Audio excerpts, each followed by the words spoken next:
Chapter 986. When Zhang Yingying circled around the dangerous coastline, she threw away the jet ski and arrived by Luonan's side while gasping for breath. Zeolite Beach, the somewhat famous high-class private resort beach in T-City, had already changed beyond recognition. In the forefront region, Shinha piloted the Deep Blue Walker experimental machine and Meng Chong, who was practically burning from head to toe. Both sides were warrior types, especially Meng Chong. He could be considered a powerful fleshly expert. But right now they didn't display any exquisite combat techniques. They just collided with each other in the most primitive way. Even so, violent energy erupted from them, shaking the beach. Sand and stones flew everywhere, blotting out the sky. And on Zhang Yingying's side, especially when she looked at the beach from Luonan's position, she couldn't help but have a similar feeling to a certain someone before. This was basically a chess sandbox or a chess game. Everyone on the beach was like a chessboard. There was no subjective initiative. Luonan just set up the formation and everyone occupied their positions. They tapped and moved, released a move and calculated the ball. Luonan seemed to be pondering his next move. He didn't make any moves. Zhang Yingying didn't have time to think too much. She didn't come all the way here to watch the show. She had received a message from Her Majesty Empress Wu. She had come to deliver a message. The boss is afraid of disturbing you, so she told me to tell you. Most of the others are tactful. She will help you keep an eye on things. Take control of the situation yourself. Don't be too hasty. Don't let certain people lead the tempo. Certain people? Luonan had a general idea of the fluctuating threads of telepathy in the Abyss region, but he really didn't know the specifics. Well, some are fine but some are restless. Halfway through her words she stuck out her tongue. It was unknown if Her Majesty Empress Wu was warning her from afar, but she didn't continue speaking. But she couldn't hold it in for a few seconds. She still actively hinted. It's just a few of the diamond type. Diamond? Luonan understood quite well at first, but Zhang Yingying's words confused him. You're behind the times. Forget it. I'll talk about it later. Don't get distracted. Luonan didn't say anything. He just nodded slightly. It had to be said that he had a pretty good idea of what was going to happen. Compared to the time in Xia City, the heavyweight audience members were quite polite today. Or could it be that Luonan had basically reached the point of not being surprised by this level? Her Majesty Empress Wu's reminder was timely, and Luonan's control was spot on.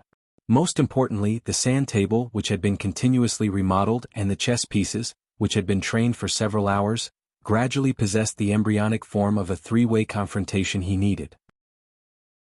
Luonan was pursuing a relatively sealed temporal structure. Once the basic form was right, the spatial distortion and sealing effect would naturally appear. It had a certain shielding effect on those curious or ill-intentioned prying eyes. Now that the cage theory was trending, forcible spying and contact on the mental level could be described as sexual harassment, which had a considerable theoretical basis. A similar thought flashed through his mind, but he quickly suppressed it. Luonan continued to watch the sand table in front of him. While most people were still attracted by the wrestling on the beach, they did not know that the real main body of the confrontation was the invisible domain structure on the beach and the fog on the ocean that had begun to roll and disperse. Meng Chong represented the Hellfire Tyrant type of attack power. Though it was a bit specious, it still completed the oppressive task quite well at this stage. It was like a heavy hammer, smashing the originally loose domain structure into a deformed state.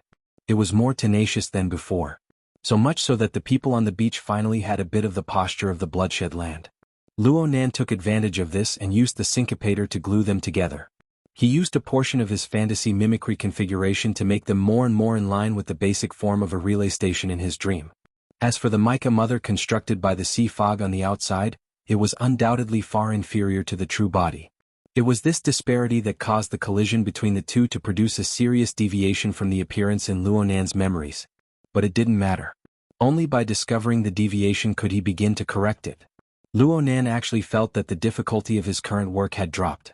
From his perspective, the preparatory work before was like making proofs and building models. It was like the last big question on a math exam. If he knew it, he knew it. If he didn't know it, he didn't know it. Everything had to be created from nothing. Everything had to be logically complete. And now he finally had a basic framework to refer to. He also had a few plausible answers to choose from. It was similar to a multiple-choice question. Of course, he could save quite a bit of brain power. It didn't matter if he made a mistake for a moment. No one would deduct points. At worst, he could just start over if a piece collapsed. And this was a bit like the situation in the Misty Maze. Luonan was even more familiar with this sort of piecemeal puzzle work. With Luonan's current mobilization of computing power, his advancement speed was quite fast. He had a clearer understanding of the basic configuration and outline of the Mica Mother. Of course, it was impossible for him to achieve everything in one go.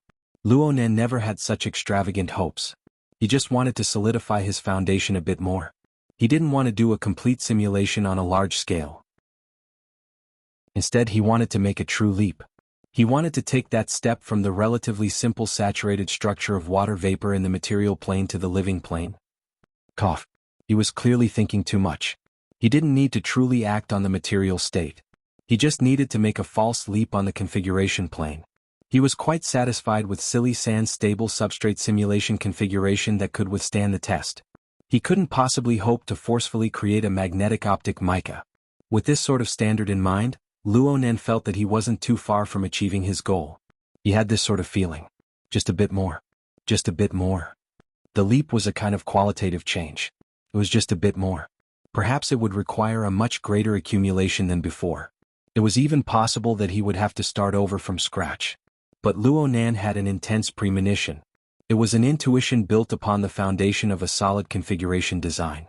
Perhaps this was where the spirituality of the school of fantasy lay. The direction shouldn't be wrong. It was just a bit more. Then he had to do his work a bit more solidly. Zhang Yingying narrowed her eyes to the side. She half covered her forehead with her palm, blocking the violent whirlwind and sand that assaulted her face. She did her best to lock onto the position of her son, but she couldn't help but worry. The only thing that made her feel at ease was that the chess pieces on the sand table, aside from the two at the very front, were all obediently staying in the background. They wouldn't step on silly sand at all. But she didn't know what would happen next. Zhang Yingying turned her head, wanting to ask a question, but she forcefully restrained herself for fear of causing a disturbance. The current Luonan felt like a focused conductor. He flicked his fingers and swung his arms in the air of nothingness. His movements weren't large, but he was very restrained and very calm. But he was much more invested than his previous attitude of watching with cold eyes. She couldn't see any corresponding changes on the sand table, but Zhang Yingying furrowed her brows and raised her head to look at the sky. The sky was overcast. The sun had been able to barely pierce through the layer of mist and clouds, showing off some of its existence. But after the whirlwind of sand and pebbles, the sun was completely hidden behind the layer of clouds. Actually, the boundaries of the cloud layer were nearly impossible to see. There was only a gloomy, leaden expanse. Zhang Yingying could still feel that the humidity of the atmosphere had clearly increased. The air pressure was dropping as well. This should be a process of continuous development. It was just that it had been suppressed by the momentum of the sweeping sandstorm earlier. It was only now that it was barely manifested. And these weren't the main points. Zhang Yingying discovered that the most crucial factor in this series of changes was thunder? She muttered. She wasn't too sure because the vibrations in the atmosphere were far too weak. Perhaps it was just a misconception. Oh, a misconception. F***ck. Zhang Yingying jumped in fright. She never thought that Luonan would be able to hear her muttering to herself at this time. Luonan chatted with her, "Don't get distracted. It's fine. I'm quite focused. Also, there are times when the atmosphere is very fragile." Ha! Luonan laughed and continued with his previous actions. It looked like he really was quite relaxed. A few seconds later, he even pursed his lips and began to whistle. He clearly didn't have much technique.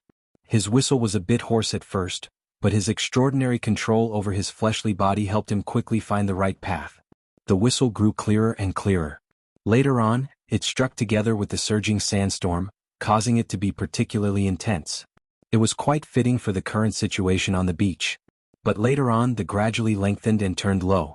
It seemed to be a bit spacious and desolate. This bro's mood. Zhang Yingying didn't know what to use to describe it for a time.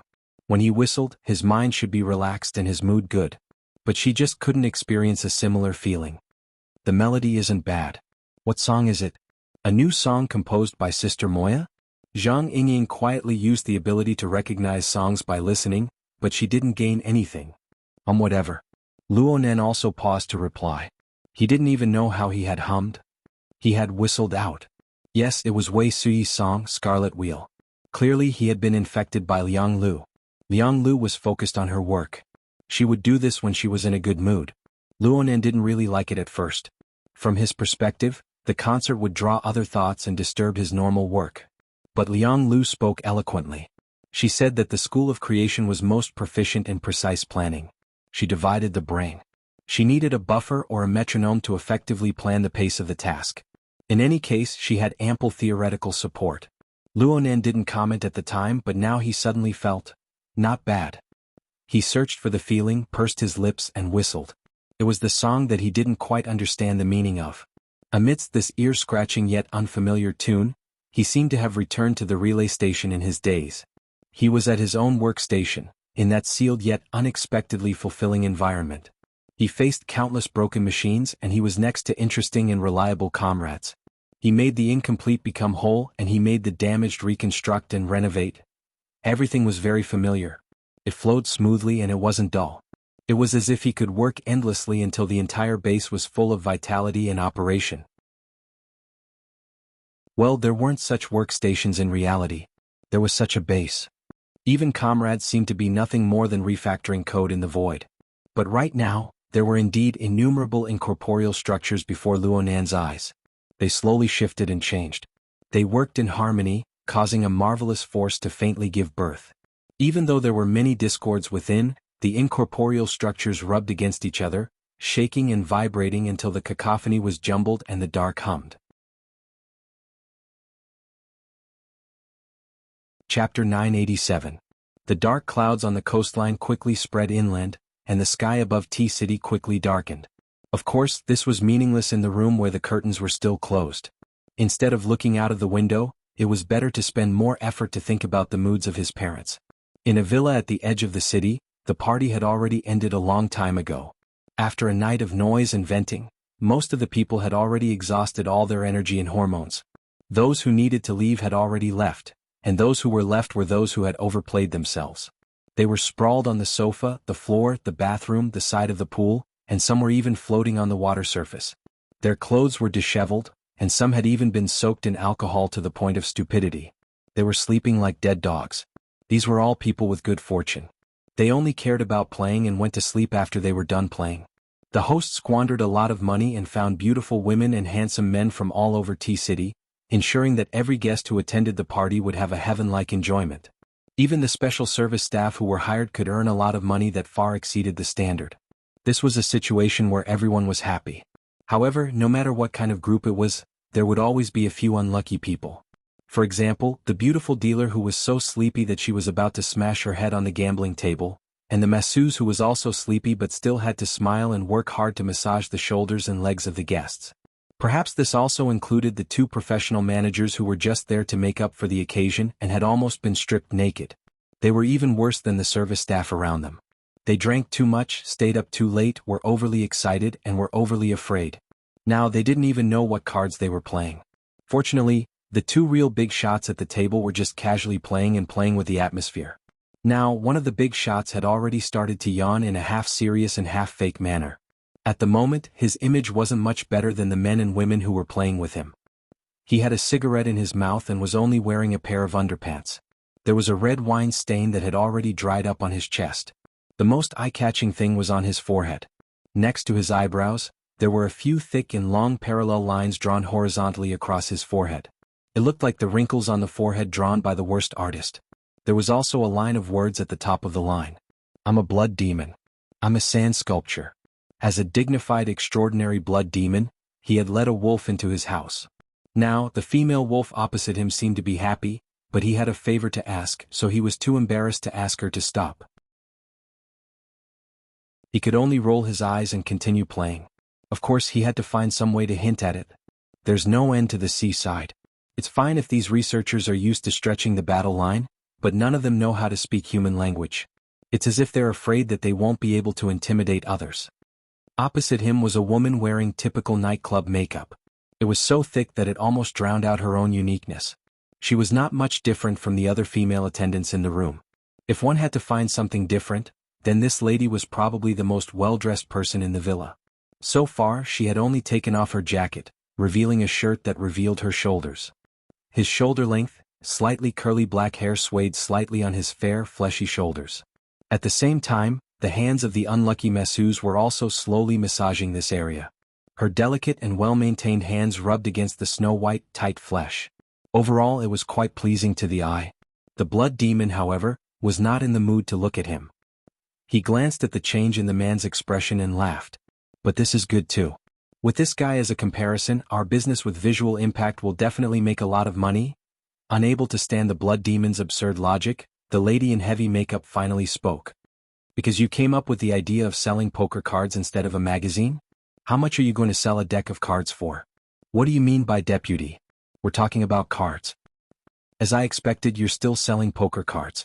You invited me to be the editor-in-chief of a magazine. Have I become the director of a printing factory? I'm the deputy editor-in-chief. The editor-in-chief can only be me. While smoking, the blood demon rubbed the two cards in his hands back and forth, as if he were showing off his bright future. We're just going to change the format, and the worthless, ragged magazine will be reborn in flames. What? Because we're a match made in heaven. Thought. The pen that was used to pay for the bet brushed past the blood demon's ear and pierced through the wall behind him. Because it was so fast, nobody else felt it at all. They only thought that the thing had been thrown to an invisible corner. What the asterisk CK. The blood demon instinctively wanted to curse, but when he saw the cold, disdainful glint under the thick eyeshadow of the other party, the latter part of his sentence was blurred. I'm not trying to take advantage of you. I'm just saying that with your psychic abilities as an endorsement, my extraordinary style control, and a topical poker card ranking, this magazine will be an authoritative information release organization in the future. Its name will go down in history. You're in such a hurry to enter history. Are you tired of living? The lady in heavy makeup mocked. Her slender fingers moved nimbly, and the two cards that had already formed a blackjack shuttled back and forth between her fingers. From the looks of it, you bought the Cards magazine because you're really prepared to go all out? I thought you just wanted to torture these two pitiful wretches. On the other side, the two professional managers who were also the former managers of the Cards magazine were about to collapse under the gambling table. They didn't even have the strength to smile. They were also people from the inner world, and they more or less had some reputation. However, after a night of tormenting by the side of two extraordinaries, both their bodies and minds had been worn out. At this time, the blood demon looked over with a smile. Frankly speaking, we did have some similar considerations. Do you know why, former chief editor? The former chief editor answered absent-mindedly, we've already switched to hearts. 10 hearts. The blood demon very seriously corrected the details. I won't talk about the problem of you placing me in the diamond's suit, but why did you exclude me from the character card series after switching to hearts? And it was behind Marlon. Are you expressing your dissatisfaction? There are 80 to 90 extraordinaries in the world and you only chose half of them. That's already bold enough. You arranged seats for everyone and made it even fatter. In the end, you even expressed such obvious discrimination in the seating arrangement. Do you have a severe fatty liver? If it weren't for me, Lord Blood Demon, disregarding my reputation and coming out to turn the tide, to what extent were you prepared to magnify this directional error? This wasn't the first time the two former editor-in-chief had heard the exact same words. This time, the former editor-in-chief finally rolled his eyes and fell backward. In a show of loyalty, he knocked down his old partner. The two of them fell off the gambling table and fell unconscious. The lady in heavy makeup continued to skillfully switch the cards, turning a blind eye to the situation. Marlon was able to enter the character card series because of his status as the first vice president. This blessing. As for you, where did you get the courage to place yourself in the top 16 of the extraordinaries? This is just a gossip magazine. Isn't it good to be a topic of conversation? The blood demon, on the other hand, was in the right. It's fine if the spade suit didn't choose me, but they threw a law-abiding citizen like me into the diamond, with people like Apollon, Nick, and Corny. Shouldn't they give me an explanation? Oh, that's right. There's also Poseidon, a mutant. The lady in heavy makeup looked at him seriously and reminded him, I'm the two of diamonds. 2 is a good position. A newcomer with potential, a god in every version. He can soar into the sky at any time. It doesn't matter which suit he is. Just like the 4 aces, aren't they exclusive to the 4 leaders of the 3 churches? The blood demon blinked in reply. Of course, if you really mind, that's even better. We'll immediately form an Avengers alliance and take this shitty magazine. Sorry, I don't step on shit. It's just a description. This is a career. A great career that reshuffles the cards in the world. Think about it. You're a deputy editor and have the right to decide the suit and number of the cards. Don't you want to change the position of some people? The blood demon hid the cards in his hand completely and winked at the other side. Think about it. You definitely have your own ideas. That's true. For example, the old witch has done so many bad things in the dark. Why should she be in the plum blossom sequence and be a spiritual grandmaster, while I have to be on the same level as a mutant? Hahaha. Anyway, that's right. Mr. Blood Demon, who was obviously at a disadvantage in the game, used his loud voice as a cover to wipe the bottom of the thigh of the beautiful dealer beside him. When the latter let out a rather slow and muffled groan, he pulled his hand back and blew at the corner of his mouth. We're going to turn the world upside down. We're going to win. The two thin cards were thrown down with a loud bang. On the green velvet gambling table, the open and hidden cards that had already been distributed, and even the old and new cards that had already been stacked, all of them trembled, and it was as if they were fried and flipped over, the kind that flipped over. Oh my, I've used too much force. But it's this force that gives me the ability to turn stone into gold, ha. In his insincere reaction, the surreal scene that Blood Demon single-handedly created caused the female dealer by the gambling table to be dumbfounded, and she began to doubt her life. It also scared the masseuse on the other side. As she cried out in surprise, she withdrew her hand and retreated, but the lady with thick makeup in front of her pressed down on the back of her hand and placed it on her shoulder. The masseuse's right hand was grabbed, and she quickly reacted to the situation. I'm sorry, Madame Mora. As she spoke, she tried to withdraw her hand, but Madame Mora, who was in front of her, pressed down on her hand with surprising strength. She even had the extra strength to use her thumb to gently caress the back of her hand. The masseuse was a little surprised, but she could be considered to be experienced and knowledgeable. She immediately made the most professional choice. As if nothing had happened, she even put back her left hand that she had already withdrawn and continued with her previous work. As for what would happen to the nature of her work after this, it was not something that she could control. Generally speaking, she did not reject having sex with the female clients she served, as long as the money was sufficient. For a client like Madame Mora, who was not bad-looking and whose skin was so good that it was against the rules, it was practically an extra privilege in the workplace. Even though everything before his eyes was a little magical. Why, only a little.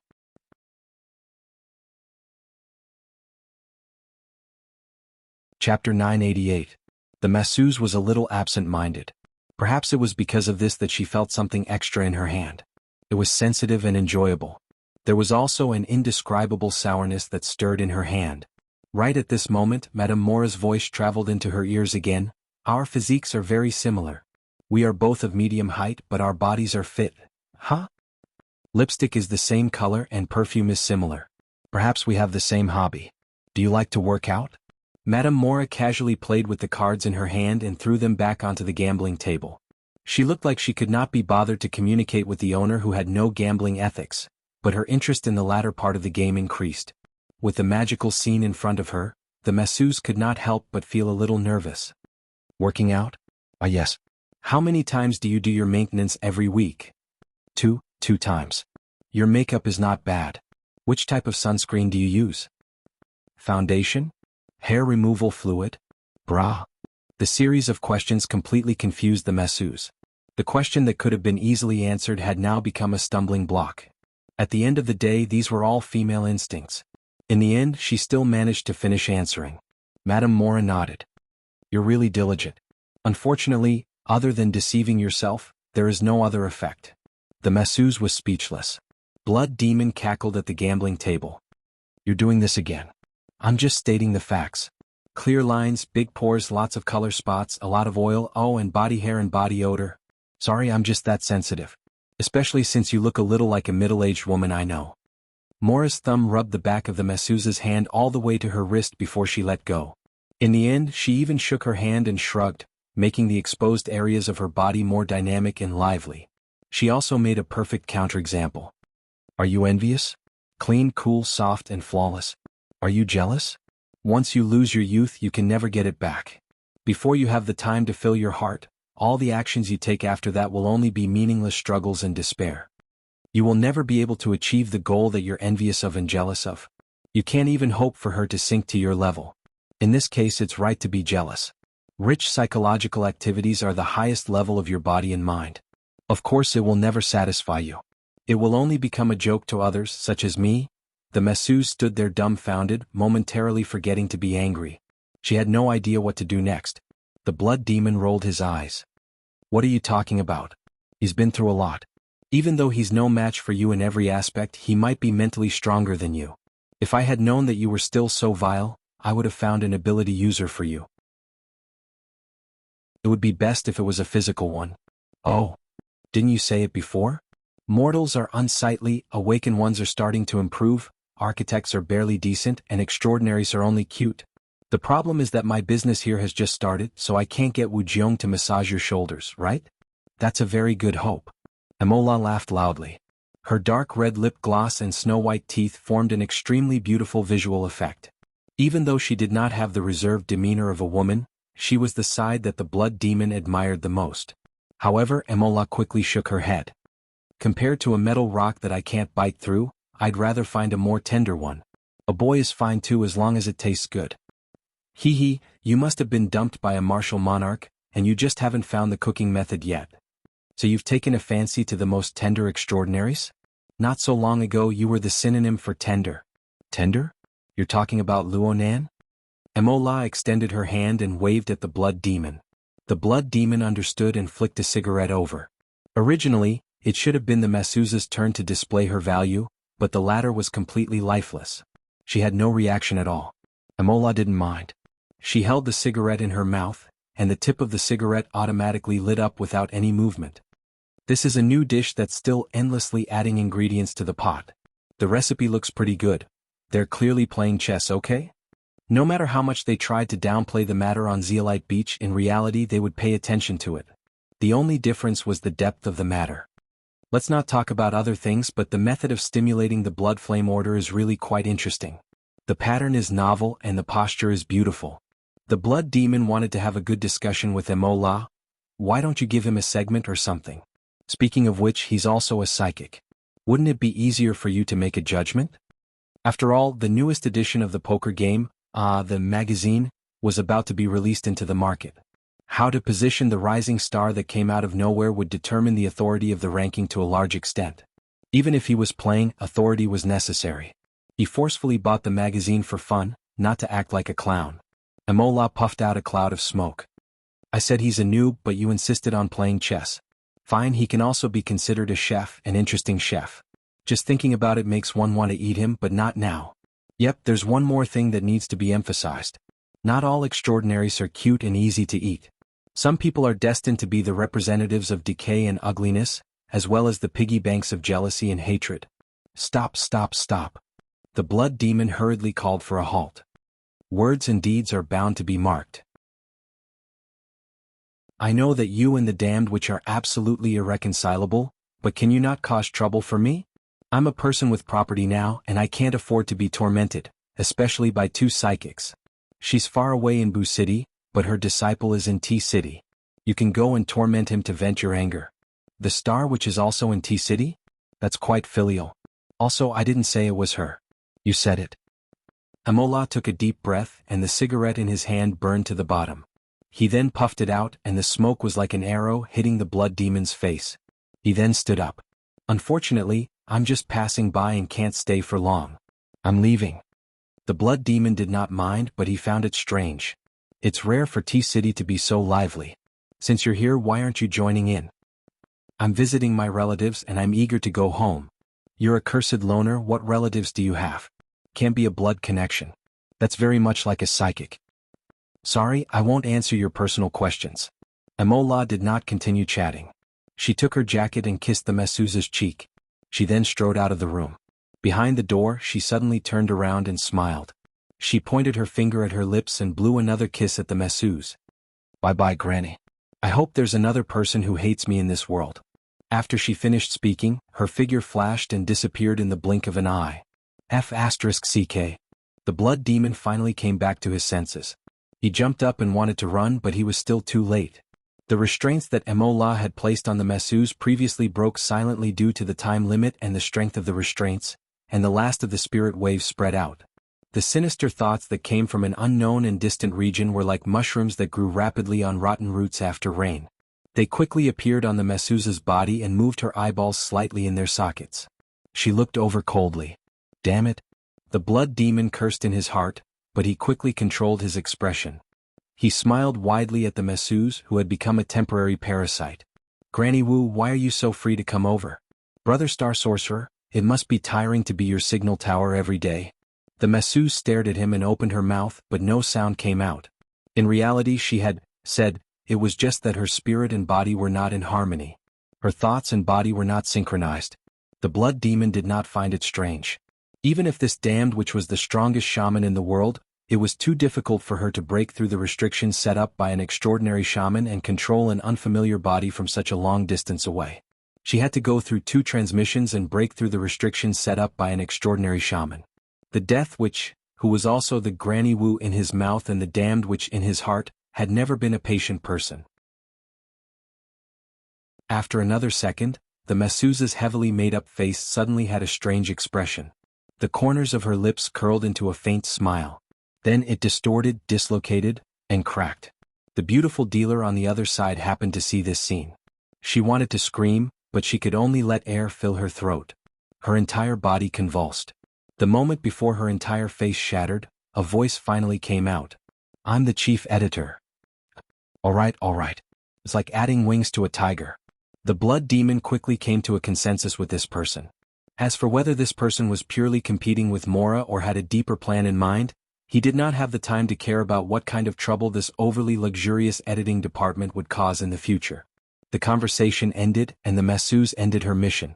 The result of being dominated by supernatural powers was that his entire face and even the skin, flesh and bones above his chest were abruptly torn apart. He was like a rotten watermelon that had been slashed by the wind saber technique. His body fluids gushed out and he fell on the table. The beautiful dealer's scream finally broke through her throat. She staggered backward, but her 12-centimeter high heels could not support her trembling body. She fell to the ground on her, but after taking 2 steps, her scream was also dispelled. She could only use her hands and feet to retreat with all her might. She wanted to widen the distance between her and this terrifying scene and the terrifying person. The blood demon did not even bother to bat an eyelid. He only extended his hand and wiped his bare chest. As expected, there was some blood on it. He sighed, licked his lips and tasted it. "It's sour." He spat out a mouthful of saliva, extended his leg and kicked the unconscious former chief editor who was splashed with blood. "Hey, wake up. My chief editor's office is going to be changed into the president's office. It's urgent." When this moaning person came back to his senses, the blood demon turned around and looked at the messy gambling table. "All right, the number of people who hate you doesn't increase, and the business isn't losing money or earning money. I'll just treat it as having some fun." Mora, who was far away, probably could not hear him. The blood demon was just saying it casually. He sighed again and turned to look at the beautiful dealer who had already broken down. He put on a very honest smile. "Don't be afraid. I'm not as serious as Mora. I don't mind meat or vegetables. Since it's already like this, why don't we just let loose and have some fun?" The heart-wrenching screams were destined to be unable to go beyond the walls of the villa. However, the spirit waves released by extremely terrified and despairing people were sharper than any sound waves to sensitive spirit mediums. On the street, Mola, who had his hands in his pockets and was walking leisurely, pursed his lips at that moment. His gaze was cast toward the sky, looking at the gloomy clouds. He was also trying to capture the dark region that vaguely existed at a deeper level, as well as the buzzing noises that seemed like an illusion.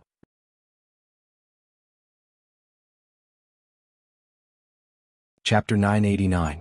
Luonan had never been out to sea in his entire life. This was an obvious lie, but it was his first time riding a boat into the sea in the manner of a normal person. He had personally experienced the scene of fighting against the raging waves and stormy waves. Yes, he didn't enjoy the leisurely nighttime fishing life that Zhang Yinying had announced. Instead, he encountered the sudden gale and giant waves of the southern Pacific Ocean. Perhaps it was because it wasn't completely night yet? In the boundless sea, the stability of a boat's hull was proportional to its volume when encountering wind and waves.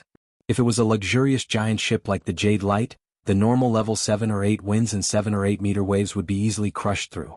But right now, Luonan was riding a semi-leisure yacht. Even though it was a large one, this expensive toy appeared slender. Its body length was nearly 100 meters, and the deck height was no more than 15 meters.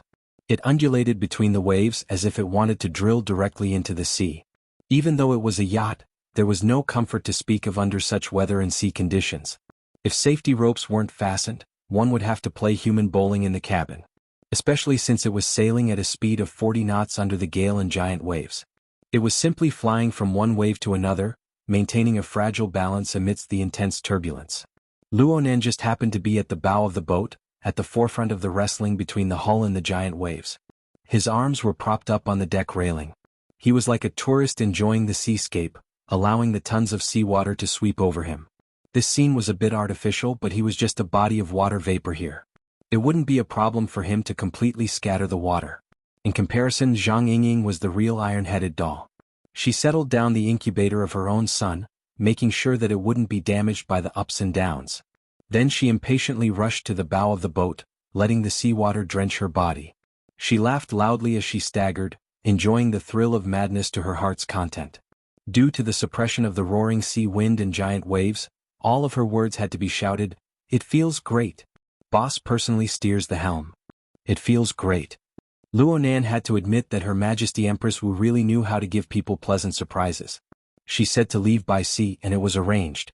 Moreover, he had condescended to personally take charge of a recreational yacht. He really didn't look like his usual quiet and serene self. Luonan began to believe it. Perhaps Her Majesty Empress Wu really was an explorer. There was a crazy factor in her bones. However, what are you doing here? Tons of seawater swept onto the deck, and apart from the shocking impact, there was also a low and hoarse sound, which made people wonder if the strength of the structure was really suitable for the current environment. Steel was already like this, let alone humans. Luonan was a bit worried about Zhang Yingying's safety. Are you going to be a concubine in the Dragon Palace? You don't understand. To me, this kind of weather is my fate. My white rainbow was enlightened at this kind of time. As he spoke, there was a hissing sound in the atmosphere full of water vapor. An oncoming wave actually split in the middle, forcibly separating. As the saying goes, drawing a knife to cut the water. Luonan laughed dryly and clapped to liven things up for Miss Zhang. However, this was the first time Luonan had heard of the details of Zhang Yingying's ability awakening. It was a bit of a legend, but it was very reasonable. After all, no one was an innate ability user. Her ability awakened under extreme circumstances, and the unique aura of White Rainbow was very much in line with the logic of human thought. No wonder you always go to the seaside when you're cultivating behind closed doors in Xia City. Yeah. The feeling I get from diving in the sea and striking the waves is very wonderful. I need to get excited at times like this. Luonan continued to laugh dryly and continued to clap weakly. Zhang Yingying narrowed her eyes. Speaking of which, something's on your mind. I'm not. Then who are you showing that stinky face to? You can't even hide it from silly sand. I can confirm that it's currently insensitive to human emotions. I'm going to chop you up again? Believe it or not. The experiment won't go smoothly? That can't be right. I see that you can't wait to end the experiment. Everyone is stupefied by you. It's like they stole a chicken. Is it that obvious? Luonan reflected on his own expression, but he soon gave up. He just answered frankly, the experiment went very smoothly. I just thought of some things. It was like a dream. Stop. You don't need to look at me like this. This matter is very private. I'll think about it myself. Luonan looked at Zhang Yingying's starry eyes that instantly glowed with curiosity. Zhang Yingying curled her lips. Then go and think about it blindly. Luonan laughed as well. He suddenly sighed halfway through his laughter. There are some things that can't be pondered over. Luonan's mood became a bit gloomy when he spoke to this point. It was just as he said. There were some things that couldn't be pondered over. Even if it was a dream that came from nothingness, it would be pierced and dissected by all sorts of psychological analysis until it was drenched in blood. What's more, it was such a realistic scene. That's right. Luonan was pondering over matters related to the dream right now. On Zeolite Beach, the melody of the Crimson Wheel was engraved in his heart. It lingered in the air of reality for the first time. He didn't think much of it at the time, but now that he thought about it, it was an attack comparable to sin poison tearing apart the dimensional wall. It wasn't that direct, but it leaked out unwittingly. By the time Luonan realized it, deep imprints had already been carved into the planes of emotion and reason. How could he view it as a dream? Well, Luonan didn't view a dream as a dream in the past. But due to the sense of distance between the dream and reality, he instinctively avoided the logical chain of reality that would bring the two closer together. He didn't go and ponder deeply over the magnificent interstellar era of the distant light concealment galaxy. He didn't know why the heavenly Yuan Empire, which was struggling in desperate straits, would form such a peculiar connection with Earth, which currently hung alone in the universe. But the reality was that Luonan had come into contact with things related to supernatural powers on Earth. Often he would be able to link together with the other side after a few twists and turns. The others were fine. The most typical example was the Burner E Deep Blue Walker system. The dynamo core that was necessary for the Burner transformation. The formatted space and the bloodshed field. Of course there was also the Deep Blue platform. Especially this one. The 4th Division would explode. The so-called 4th Division was the abbreviation for the 4th Equipment Division of the Heavenly Yuan Empire. It was the research and manufacturing center of the Empire's lightweight armor. Luonan couldn't avoid this when it came to diagnosing and repairing warframes in the relay station scene. His ears were hurting from listening to it. Why would the 4th Division explode? It was a crude imitation of the Deep Blue platform. Perhaps some new things had been mixed in, but Luonan, who had received training as a maintenance soldier in the interruption station, could see through its most basic design ideas with a single glance. The later matured versions were fine. At the very least, they made some adaptable adjustments according to the specific level of Earth's material processing capabilities. But the ones from before, especially the experimental machine that Luonan used on Zeolite Beach, were completely copied from the path of the 4 classic molds. The original classic design appeared full of flaws due to the lack of energy, materials, artificial intelligence, and the jade crystal array. These weren't the main points. The deep information hidden behind these superficial phenomena was what Luonan couldn't help but ponder and guess at. The Deep Blue Walker and its transplant. Were they related to the Heavenly Yuan Empire? How did that transplant come to Earth from some unknown place in the Hongguang Galaxy? What position did he hold in the end? Was this fellow Li Wei who was currently nowhere to be seen? Of course, it was possible that there wasn't such a person. It was just like Luonan's external core or Jean Tong's divine binding hoop. Did they come from the ruins of a floating civilization? It was just like the labyrinth behind the cloud world, the abyss sun wheel in the depths of the hazy and boundless spacetime fragments, and the tattered spaceship at its edge. Who was the owner of the spaceship? Was it Liang Lu?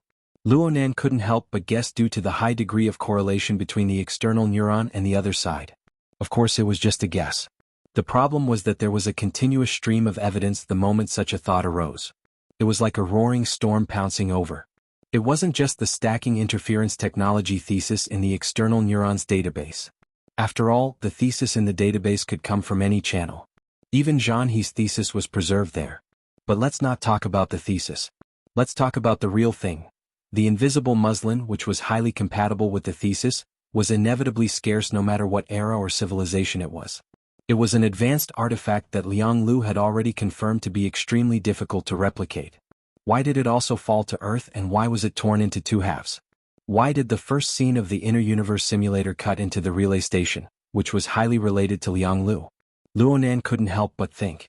What happened to Liang Lu and those people at the relay station in the end? Was that scene a simulated plot or was it an event that truly happened? Were those people simulated data or did they truly exist?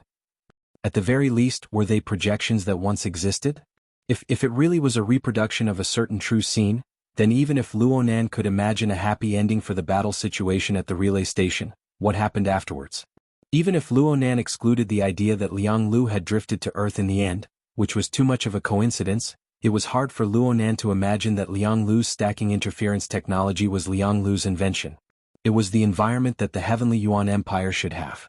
Aside from the vigilance and caution of the mental plane, Luonan had never experienced the harsh and callous pressure of a so-called god in the relay station. Did the Hongguang Galaxy's assault on the Crimson Wheel Rift fail in the end? The thousands of years of effort of the Heavenly Abyss clan were ultimately annihilated in a puff of smoke? Did the current Hongguang Galaxy degenerate into a vicious hell? Or did it become a paradise for fantasy types or outer realm types? Or was it under the rule of some interstellar civilization? Was it the Star Alliance? Was it the Kingdom of Gods? Or was it something else? What sort of fate did those people and those faces within the relay station of Outpost 4 have? Luonan wanted to know. He wanted to know no matter what.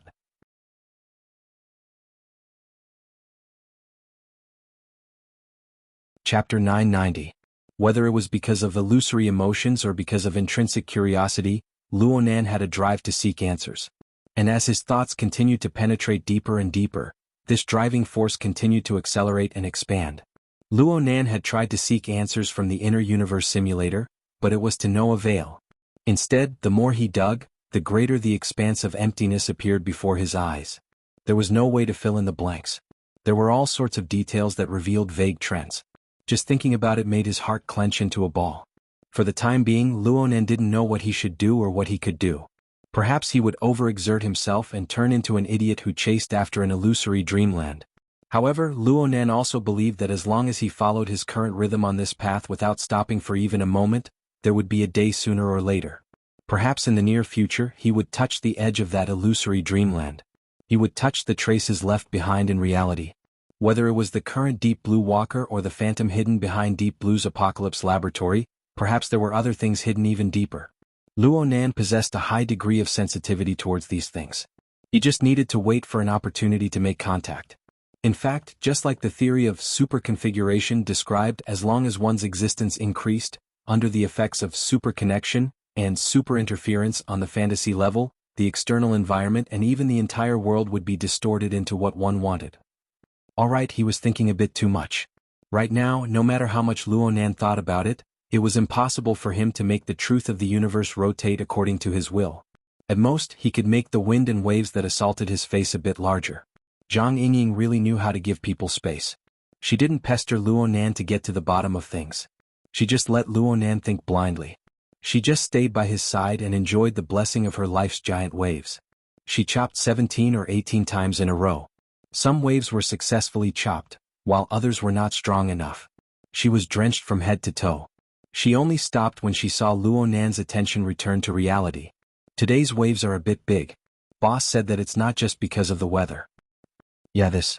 Luo Nan calmed his mind and was just about to continue chatting with Zhang Yingying when another person walked up to the front deck against the wind and waves. The person spoke in a deep voice, "Sir, the mutants in the sea are a bit restless. Their emotions are quite obvious." It was Meng Chong.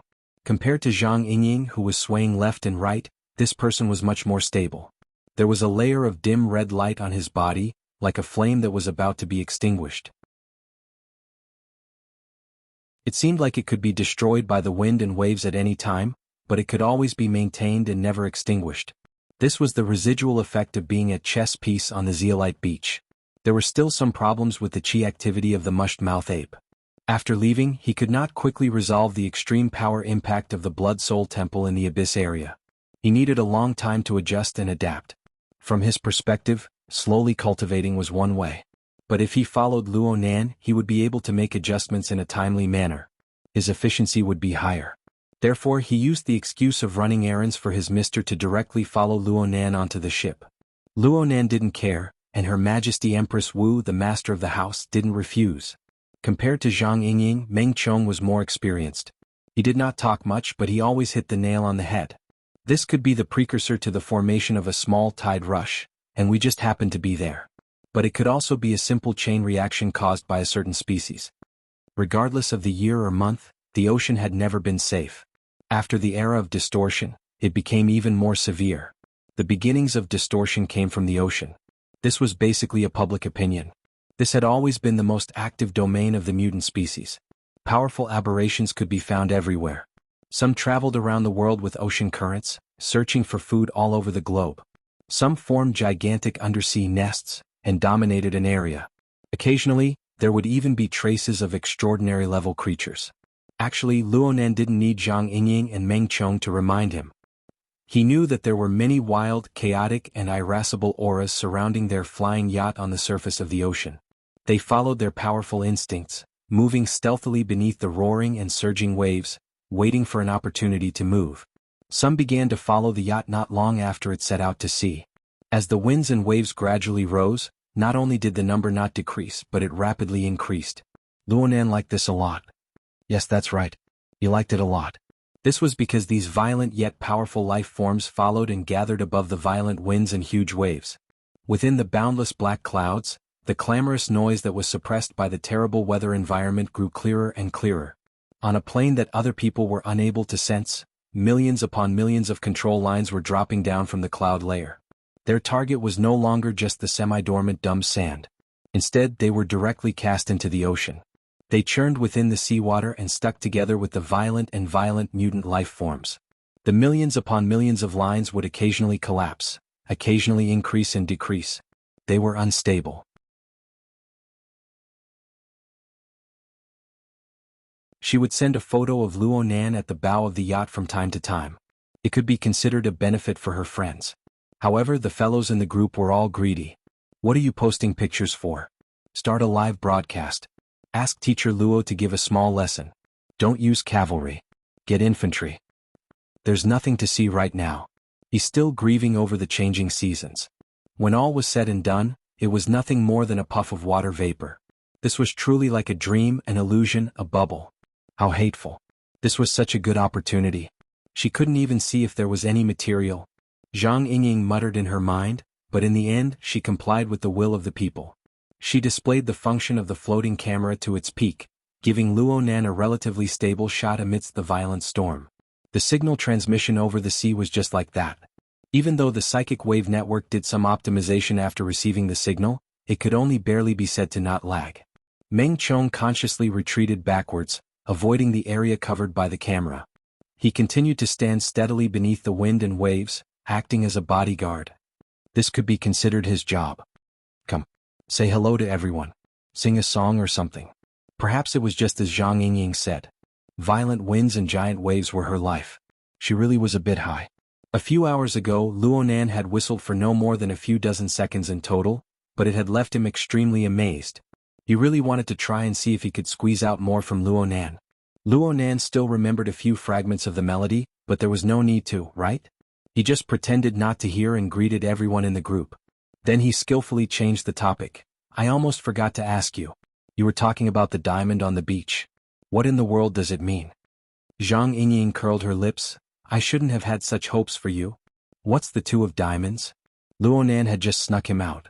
Papercut had become a negative example in front of all the ability users in the world. Only now did he tidy up his mood and go online.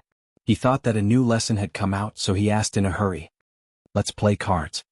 Zhang Yingying responded in a bad mood. I'll give you the two of diamonds. Do you want it? Go Ghost Manager. Papercut was a veteran operator of a handicraft store. Whether it was playing cards or selling cards, he was considered a professional. Sure enough, your courage explodes when your name resounds. Bamboo Pole already understood what Zhang Yingying was talking about. He chuckled and sent a beautiful photo. The photo was a snapshot. Only the side profile of the target was captured. Through the gaps between the swaying strands of hair, Bamboo Pole was able to capture the outline of the woman's side profile, which was even more profound under the thick makeup. He could also see the sharp gaze that instantly stared into the camera. You even dare to manage this person. Speaking of which, the person who took this photo must have grass growing 3 feet above their graves, right?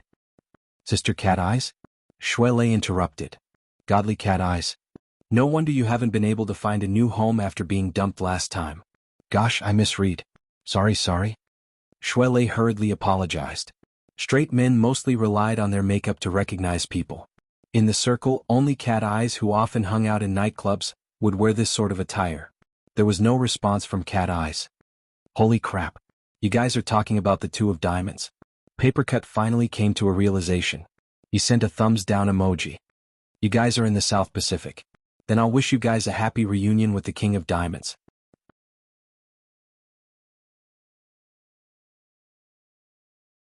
Chapter 991. K of Diamonds? Zhang Yingying didn't care. Boss is here. Boss Luo can also make up the numbers. What am I afraid of? F***CK brother Papercut is so ruthless. It seems that you were almost sliced into pieces by the Shangding building this morning. But I'm really drooling over Mola's type. It can be used to attack or defend, and it can also be used to attack or be useless. It's definitely a versatile style. Similarly, the active octopus also came online. When it came to the gossip of the extraordinaries, the atmosphere in the group heated up. Speaking of which, Her Majesty Empress Wu hasn't entered the deck yet? This edition should be in, and there have been a lot of changes in the past few years. Jin Buhuan Jin Tong Gong Chi. F***CK, I just found out that 2/3 of the people who need to change cards are related to Luo Yuan. Boss Luo should also be in the deck. I think two of diamonds is quite suitable. Boss Luo has always kept a low profile. He might not authorize the magazine. The sudden interruption caused a row of vomiting emojis to fill the screen instantly. Do you really think I don't read the group chat? Luo Nan swiped through quite a few pages and discovered that he recognized every single word on the page. But when they were put together, it was like reading a heavenly book. He finally couldn't hold it in anymore. Don't just care about killing and burying. Can you give me an explanation? Nowadays intellectual property rights are all charged. Zhang Yingying took the initiative to retort. The quality of today's live stream is so good. It's so tiring to watch. It's not easy to memorize the words on the blackboard and it takes a lot of electricity to record, okay? If it wasn't for Yingying's parent-child program, I would have gone back to sleep. Some people's explanations are too inhuman. In the end, they only care about their own experiments and don't explain anything. It's really embarrassing for us researchers. The octopus was also full of complaints. I was almost dragged to the Shangding building to be dissected. In the end, I was laughed at by that brat He Donglu the entire way. Have you ever considered my feelings? Papercut was truly resentful. It was rare for him to be proud and pampered. After looking around, we know that our physical bodies have no human rights.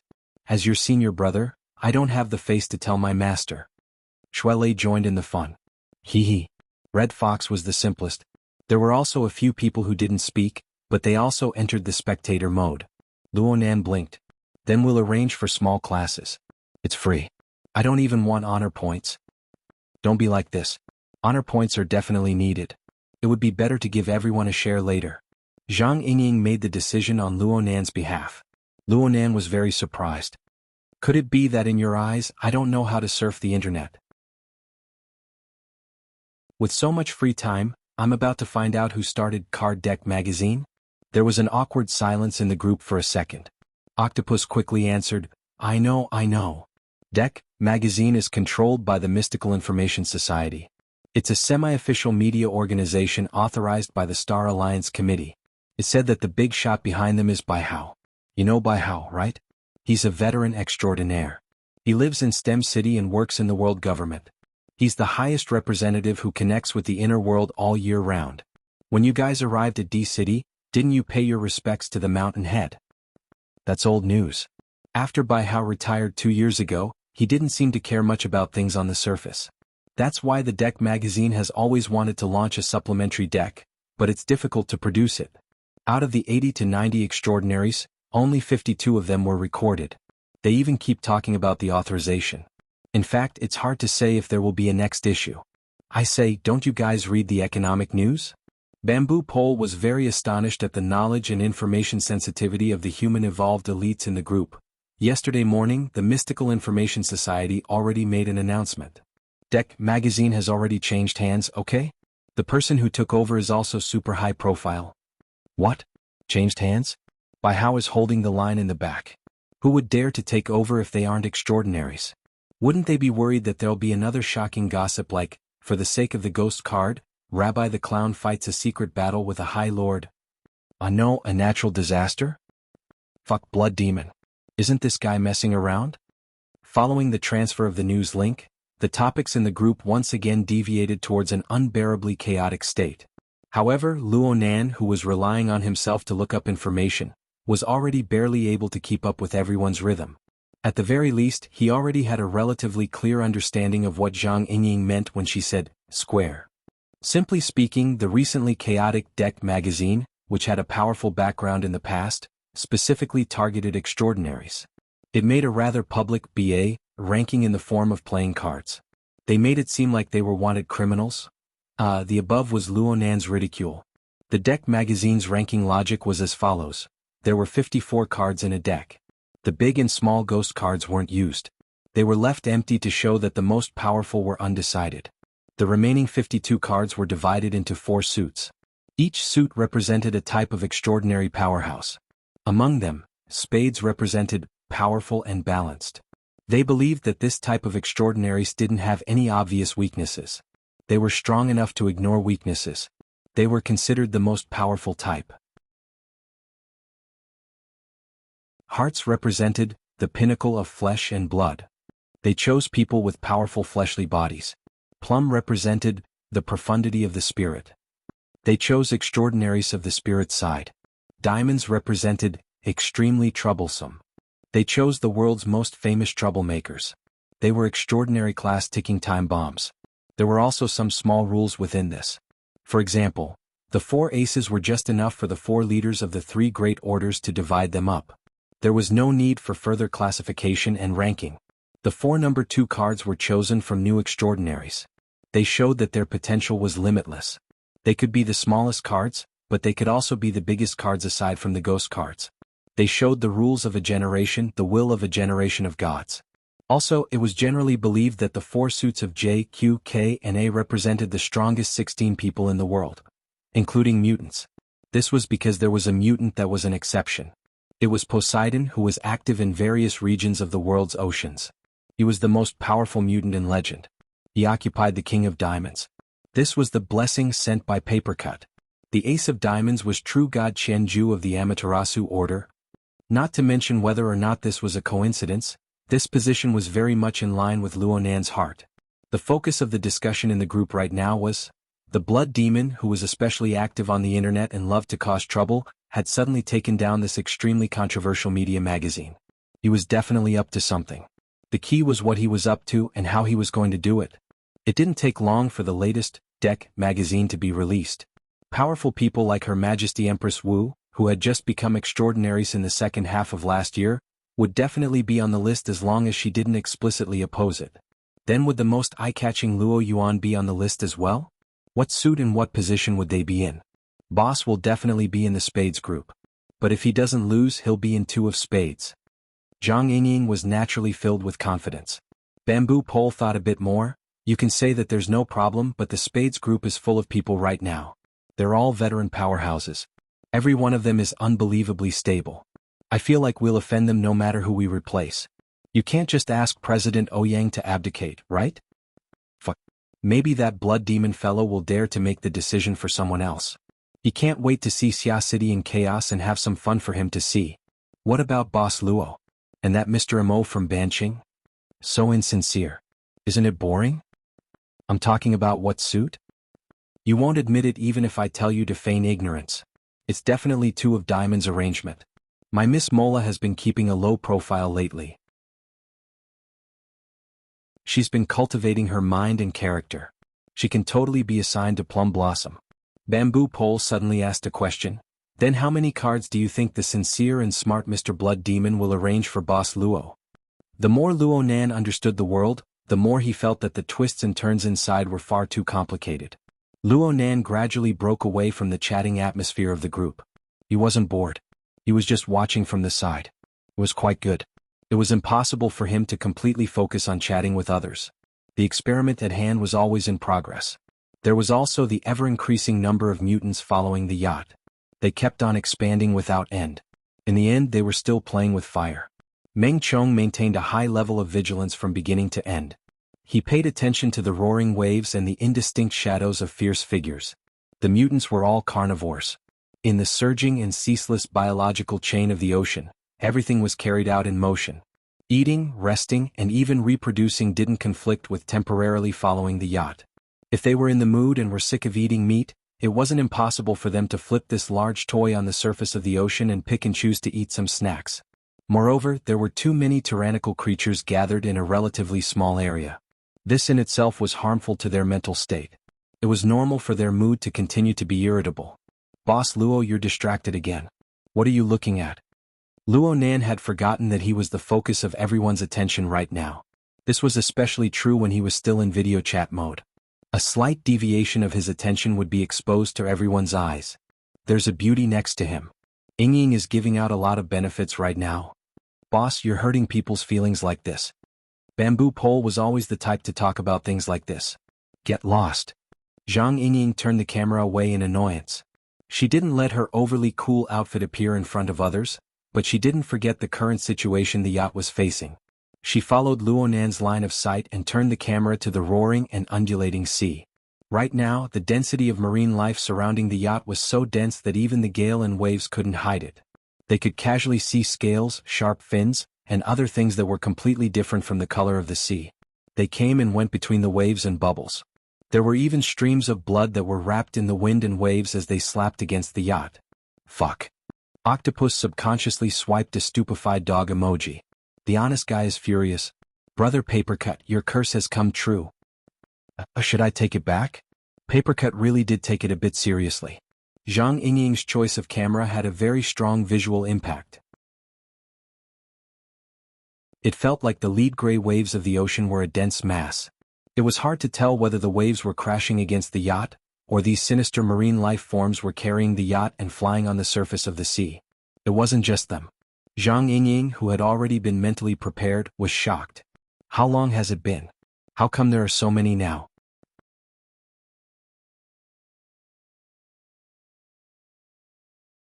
Chapter 992. This doesn't seem like tide rush. It's too purposeful. It seems like there really is something attracting them, triggering their greed and restless emotions.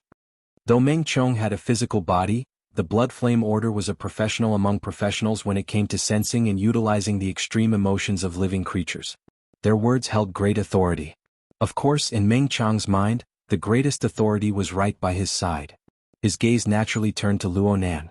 Zhang Yingying saw this and suddenly came to a realization.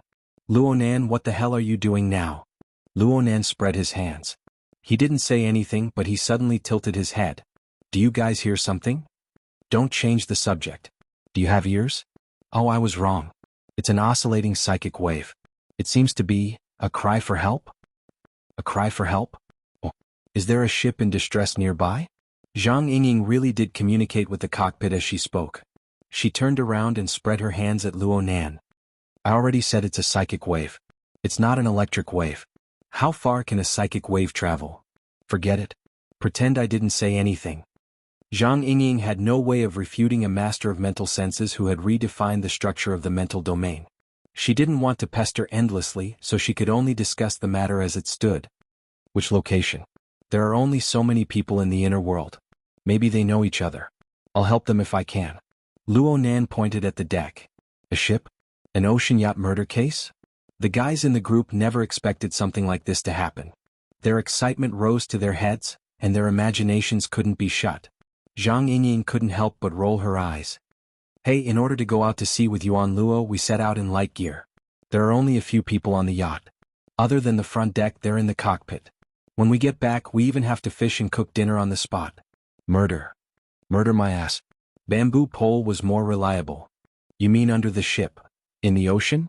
Cat Eyes, who had been silent all this time, suddenly said, maybe they're already in the belly of a big fish. Needless to say, it wasn't impossible. Not to mention the undulating sea surface that had a height difference of over 10 meters, even if the surrounding sea was densely packed with marine life, only 10 to 20% of them were mutants. It would be a fatal danger if one were to fall inside. Zhang Yingying knew her own limits. Just by looking at the situation, she knew that if she fell down, she could only scream for help. She saw that Luonan's mind was a bit erratic. Perhaps he was still trying to capture the exact source of the psychic wave, but she was not surprised. She turned her gaze to look at Meng Chong. Ma Meng? Zhang Yingying's deliberate closeness wasn't the main point. The main point was her intimate relationship with Luonan. So Meng Chong bowed slightly and was very polite. The qi dynamic in the sea is chaotic and extreme emotions are mixed together. I can't control the details better than you, so I really didn't sense it. However, if there really was such a spiritual wave, being able to keep up with the high-speed cruise ship and transmit it in such a noisy environment, it must have a certain level of strength and should also have an outstanding disguise method. If that's the case, I could have just taken advantage of the chaos to escape. Yet, I ended up in a situation where I had to ask for help. It's either that I ran out of energy and couldn't maintain my disguise for a long time, or that I've been locked onto by someone stronger. If it's the former, the other party should do their best to approach the yacht and attract our attention. If it's the latter, I can basically confirm that this is a conflict on the B rank level. There are a few B rank mutants in the surroundings, but there aren't many. There are even fewer areas of conflict. Meng Chong's way of thinking was quite rigorous, but there were still a few B rank mutants. Zhang Yingying rolled her eyes again. But in this large ecosystem of the sea, Meng Chong's description was completely correct. This was especially true around T-City, the most important hunting ground for marine mutants in the world. So, was there a conclusion? Zhang Yingying looked at Luonan once more, but Luonan still didn't speak. Not only that, but his gaze was oddly cast towards the sky. It really was confusing. On the contrary, Meng Chong hesitated for a few seconds before his gaze turned to a certain location on the starboard side of the front deck. Zhang Yingying was very quick-witted. Her gaze and the camera followed at the same time. She showed great mercy and gave her friends in Xia City a live broadcast. The timing was just right. Only a second or two passed before a dark green shadow suddenly appeared on the side of the ship. It leaped out at a speed far exceeding that of most marine life forms. Under the dusky sky and sea, its body seemed to have been smeared with a layer of fluorescent substance. It was extremely conspicuous. However, everyone could more or less see that this was a natural radiation phenomenon when its spiritual power was fully unleashed. It clearly couldn't hide any longer and fled with all its might. What was that? The fluorescent light reflected a silhouette. It was malevolent and ugly to the point of stupefaction. It was like an extremely large spider covered in muscles. It stuck close to the surface of the sea and floated past with a whooshing sound. A water spider? Speaking of which, I saw a bull's head. Was it an illusion? With the current transmission speed of the satellite network, a relatively smooth image could still be seen. But once it entered the high-speed range, it would be so blurry that even one's own mother wouldn't be able to recognize it. Before the group of people in the group could struggle out of the low-quality image, a long gray shadow leaped out. The surging water around its body was like a high-speed water blade. It hummed and hissed, beheading countless shoals of fish in its path. A few muffled sounds of metal rubbing against metal could be heard in the middle. "Ah, my boat!" Zhang Yingying's cry of surprise was only a foil. Most people's attention was still on the chase. The muscular spider in front looked huge, but its lightness was incredible. It moved on the undulating waves of the sea as if it was walking on flat ground. It was extremely agile, as if it could fly at any time. As for the one chasing behind, it looked like a conger eel or a sea snake. It looked fierce and violent, like a long spear or a giant axe. With a single movement, it could cut apart all living things in its path. It had an extremely strong explosive power and was definitely faster than the former. It was just that its agility was slightly inferior, which was why the muscular spider in front of it had repeatedly escaped. Perhaps that was why the muscular spider did not dare to go too far. It used the yacht as cover and circled on the surface of the sea. It really is a B-class. Zhang Yingying was a little jealous. Generally speaking, the B-class spiritual side was easier to distinguish. It was based on whether one's consciousness could penetrate into the abyss and interfere with it. The standard for physical side was a little more vague, but turning nothingness into reality was definitely a hard bar. To be able to borrow power from relatively insubstantial objects such as seawater and the atmosphere, even with the addition of the racial ability, it was not too far off. After watching for a long time, everyone had absorbed enough images and began to distinguish some things. F***CK, a battleship slicing blade. Which one? The one behind. Obviously. Bamboo Pole was still at the level of an intelligence expert. In a few seconds he had sent the information and relevant images to the group. Be careful, this kind of mutated blade eel is also a stubborn child. Its entire body is harder than gold and iron. Cutting the hull of a ship at high speed and causing a shipwreck is a common occurrence. Moreover, it is used to non-hunting killing, so there is no reason for it to slash people. If you could send this 10 seconds earlier, I would be very grateful to you. Zhang Yingying blew hard on her forehead to dispel the annoyance in her heart. The problem was that the hair in front of her forehead was already wet and could not be blown up. It was even more annoying to have it lying on her forehead. The starboard hull is damaged. There is no leakage right now, but it will be hard to say in a few minutes. Also, what is that deformed thing in front of us? Right now, everyone knew that it was not a spider and that the bull head was not an illusion. That fellow really did grow half a bull's body.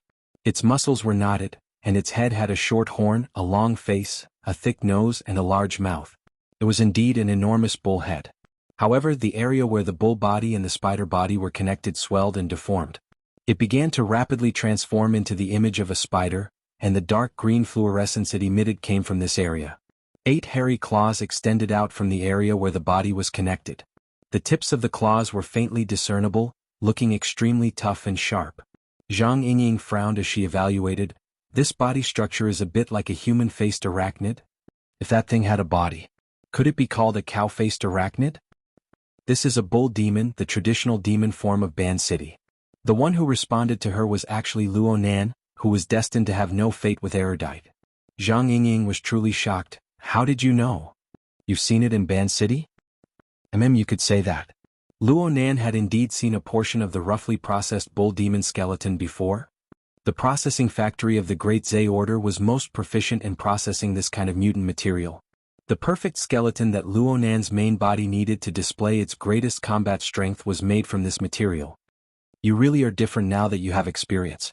It was hard to tell whether Zhang Yingying's words were praise or sarcasm. Alright. Didn't you just say that someone was crying for help?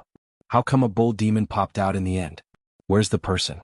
Luo Nan raised his chin and once again stamped the scene of the chase, which had already circled to the rear half of the yacht. Actually, there was no need for confirmation. Many people, including Zhang Yingying, had already reacted. You're joking, right? That muscular spider, hub bull demon? Yeah, it's the one crying for help. It's been crying for help all this time. It seems to have recognized Her Majesty Empress Wu. You guys sense it carefully. You're getting more and more bizarre the more you talk. Zhang Yingying looked at Meng Chong. Meng Chong smiled wryly and shook his head. The mental domain is too chaotic. I'm not good at this. Luo Nan felt that the situation was very clear. This bull demon is very smart. It has some ability to communicate with people. It discovered that it was being chased and that its chances of escaping were slim. It simply fired psychic waves to tangle with us. Let's hope that Her Majesty Empress Wu can save its life. The chain of logic is quite complete. Zhang Yingying could only give this evaluation. It must be said that the level of intelligence of high-level mutants had always been the focus of research in the wilderness. Ever since the era of mutants, there were hundreds of cases of mutants and humans realizing the communication of consciousness. Be it true or false, these cases occurred every year. Zhang Yingying would not easily refute or deny a person of authority like Luo Nan. She just wanted to figure things out. You're saying that it went looking for the boss and then you monitored it? Something like that. The boss didn't respond to it? Not at the moment. It should be. Indeed. Zhang Yingying looked at the exhausted appearance of the bull demon. If Her Majesty Empress Wu allowed it, then it wouldn't be like this. The boss didn't respond to it. Could it be that he thinks it's too ugly? He probably doesn't want to get involved in trouble. Zhang Yingying pursed her lips. I feel that letting it go would be a big problem. If we let that battleship slicing blade make a few more rounds, then it'll be our turn to send a distress signal. How far away is T-City? It's the standard way to throw our face into the Pacific Ocean.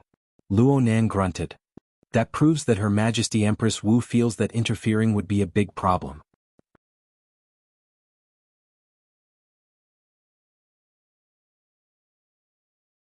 Chapter 993.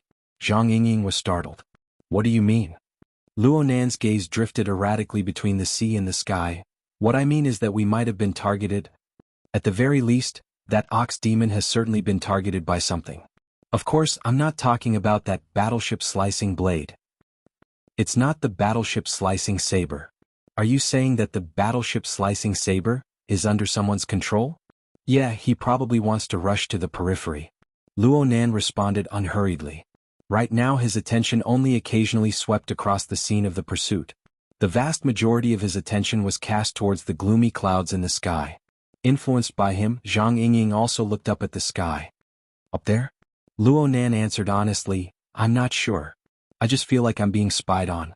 Perhaps I can ask Her Majesty Empress Wu for guidance. Wait a minute, you said maybe? Both you and the boss are not sure? Zhang Yingying blinked her eyes. She finally grasped the main point of Luo Nan's words. Think about the cage theory. You can't just randomly spout these words. That is the truth.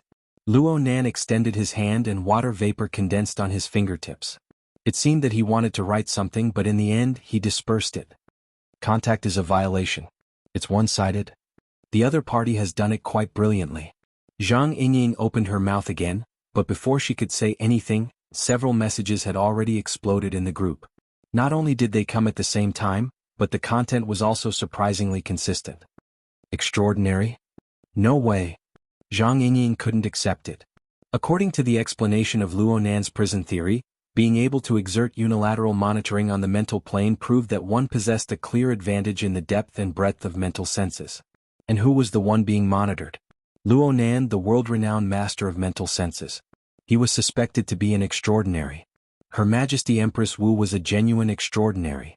To be able to make the two of them feel that it was troublesome and that they couldn't find the source of the problem, they could only look for an opponent at the extraordinary level.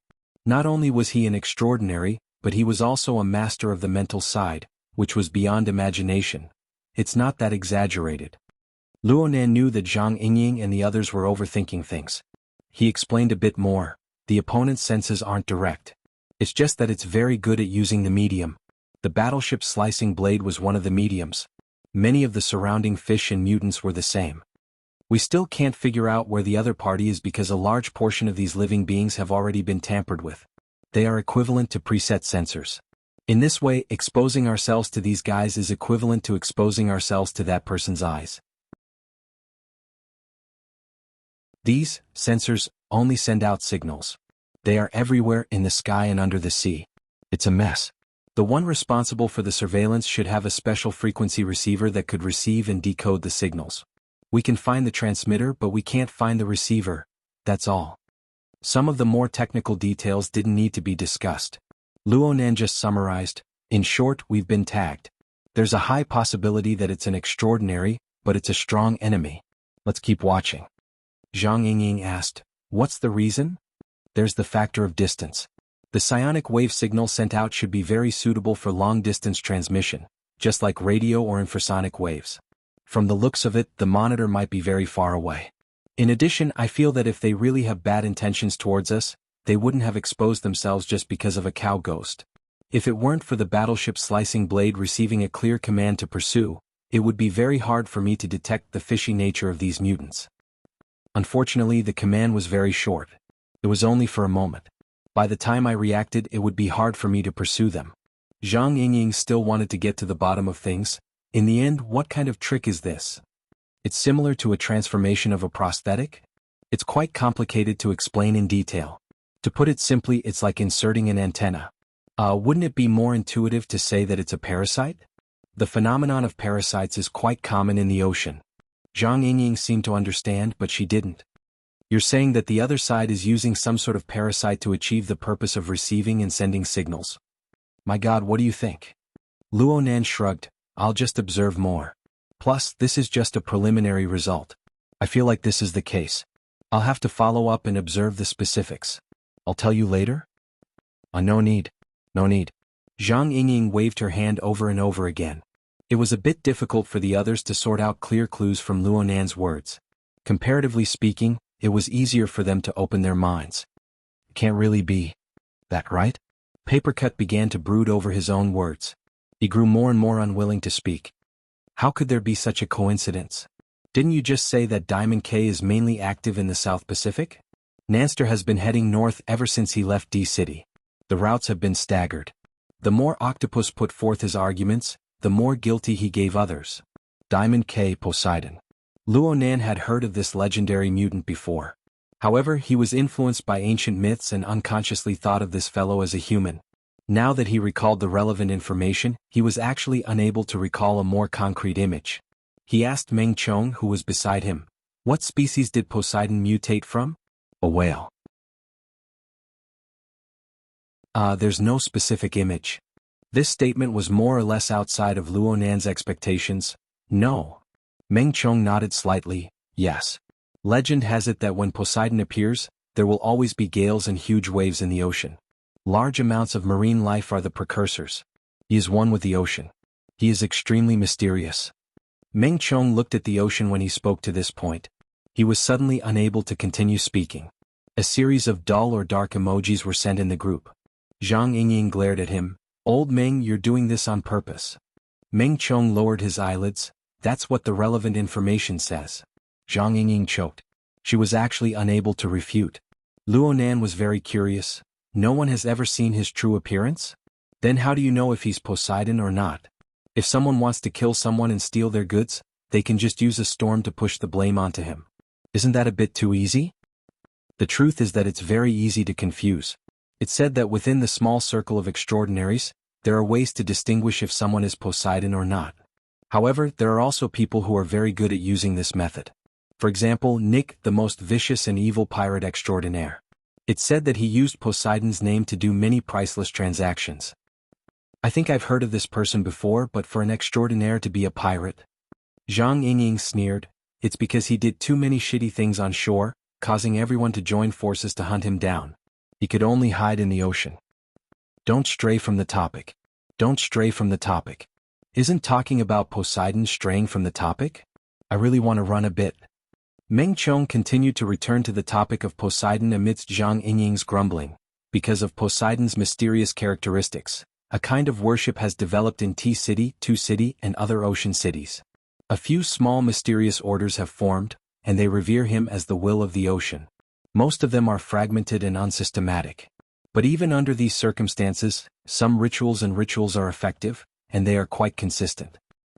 With this evidence, we can basically be certain that there is some sort of extraordinary power, watching the past in the domain of orders. I'm sorry. This is too anthropomorphic. Perhaps it's more objective to call it resonance. Luo Nan keenly grasped the strand of meaning within Meng Chong's words. You're comparing the will of the ocean and the will of the blood flame? Meng Chong hesitated for a moment, but he still said, the personification of faith has never been what we want. Luo Nan nodded. The vast majority of the world doesn't change based on people's desires. However, in a place as small as Earth, I also feel that it's very tasteless to call oneself a god. Everyone could hear that Luo Nan's words had stirred something, but no one could guess the specific trigger. Whether it was the front deck or the group of friends, no one responded for a time. In the end, Luo Nan laughed. Since you're not sure which one it is, then don't put your mind into pondering over the most troublesome part. Poseidon certainly isn't the only extraordinary level mutant in the Pacific Ocean, right? That's true.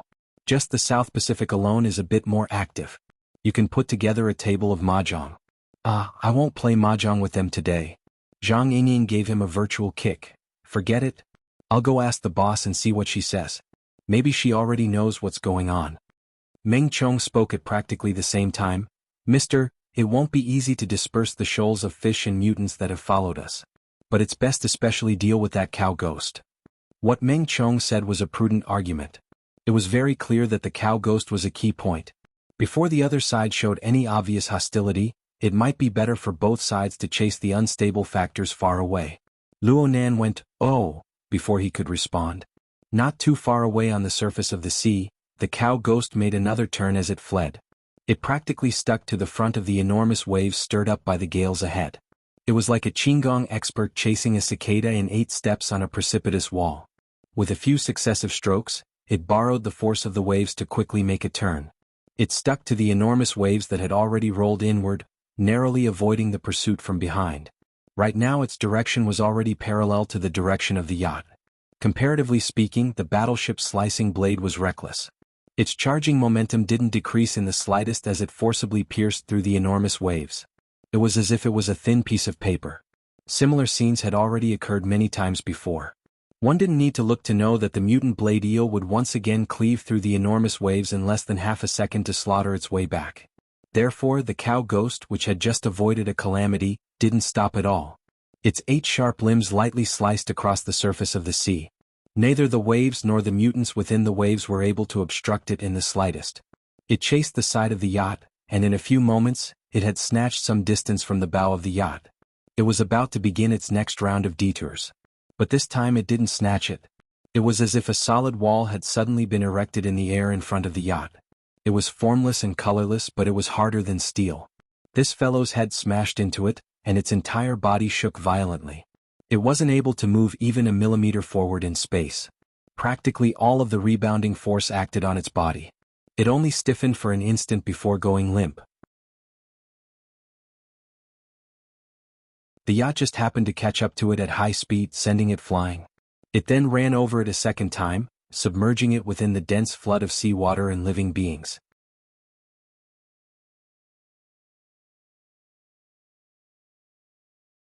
Chapter 994. Not only did Luo Nan and the others on the front deck see the entire tragic fate of Nyogue, they also heard the 3 consecutive sounds of impact. Even the violent winds and giant waves were unable to completely suppress it. It felt like the bones and muscles were completely shattered. It was hair-raising. Actually, the battleship's slicing blade that pierced through the giant wave earlier than Nyogue did not return at all.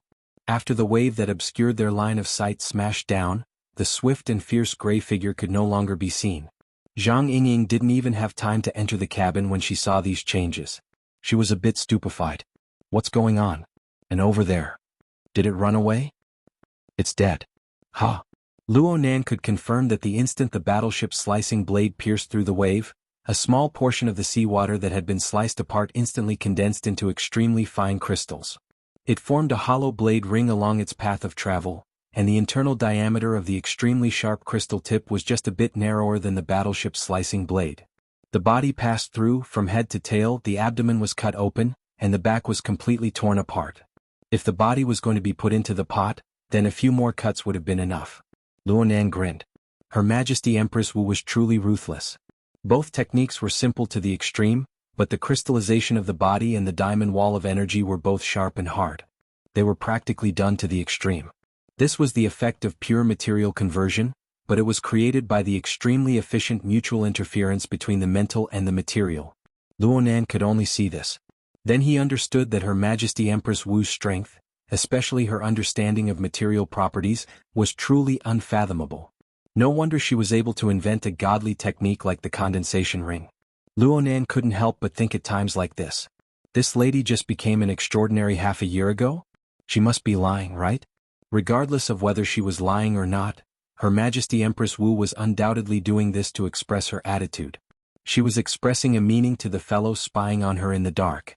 She had no inclination for now, but she was seriously dissatisfied. Her Majesty Empress Wu's attitude was established, but the other party didn't make any intense reactions. However, the feeling of spying still remained. It was extremely stable. Well, it would be strange if it wasn't stable. Zhang Yingying received a call at this time. Boss says that this is a coward. She doesn't have the mood to care about him. She'll leave him to you. Oh, okay. Luo Nan answered quite delightfully. Luo Nan had no objections to the arrangements of Her Majesty Empress Wu. After all, the abnormal gathering of marine aberrations that served as the spy tools for the so-called cowards was mostly his fault. Of course, he had to bear part of the responsibility. Besides, he did not want to simply drive them away and clear the area. On one hand, his experiment could not be interrupted. He knew that there were problems with some of the experimental subjects, but time was tight and the experimental conditions were limited. It was not easy to gather a large number of experimental subjects, so he had to be careful every minute and second. On the other hand, it's really interesting. He was studying the magneto-optical mica, which had a high degree of interference with the will of living beings, when a fellow who also had some kind of control ability followed him without a sound. Is it a coincidence? Luo Nan didn't quite believe it. Even if it couldn't rise to the level of a conspiracy theory, perhaps it was some sort of special attraction? This phenomenon was worth studying. It was precisely because Luo Nan had agreed too quickly that many people were rather suspicious. Did someone want to cause trouble again? Luo Nan chuckled under Zhang Yingying's suspicious gaze. He reminded her with good intentions. Her Majesty Empress Wu seems to know who that fellow is. Aren't you going to ask? This. Zhang Yingying was the one who brought it up first, but she was a little hesitant. Go. Bring back some good news. It's best to reject the option of Diamond K. Don't forget about your friend who's worried for you thousands of miles away. Luo Nan didn't wait for Luo Nan to continue persuading her. The group of people in his group of friends had already reached out with their little hands one after another. They wanted to drag Zhang Yingying to find Her Majesty Empress Wu in order to alleviate the hunger brought about by curiosity. If the boss doesn't want to talk, then what's the point of looking for her? Though she said this, Zhang Yingying was unable to restrain herself. She scratched her hair, which had been drenched by the seawater, and made her way to the back of the cabin in 2 or 3 steps. She turned her head fiercely just as she entered the cabin door. She stared at Luo Nan. Why can't I be at ease? Don't mess around by all means, okay? Luo Nan looked at her innocently. What the hell are you talking about? This was clearly arranged by Her Majesty Empress Wu. Luo Nan's calm attitude was more or less a bit confusing. Coupled with her soaring curiosity, Zhang Yingying went to find her boss in the end. Only Luo Nan and Meng Chong were left on the front deck. Luo Nan maintained his silence when he wasn't asked. He was like a statue. He wouldn't budge an inch even if great waves crashed against him. Aside from his body that occasionally flickered with red light, there was nothing else eye-catching about him. Luo Nan didn't like it, but he was more accustomed to this sort of atmosphere. He narrowed his eyes and his senses began to focus.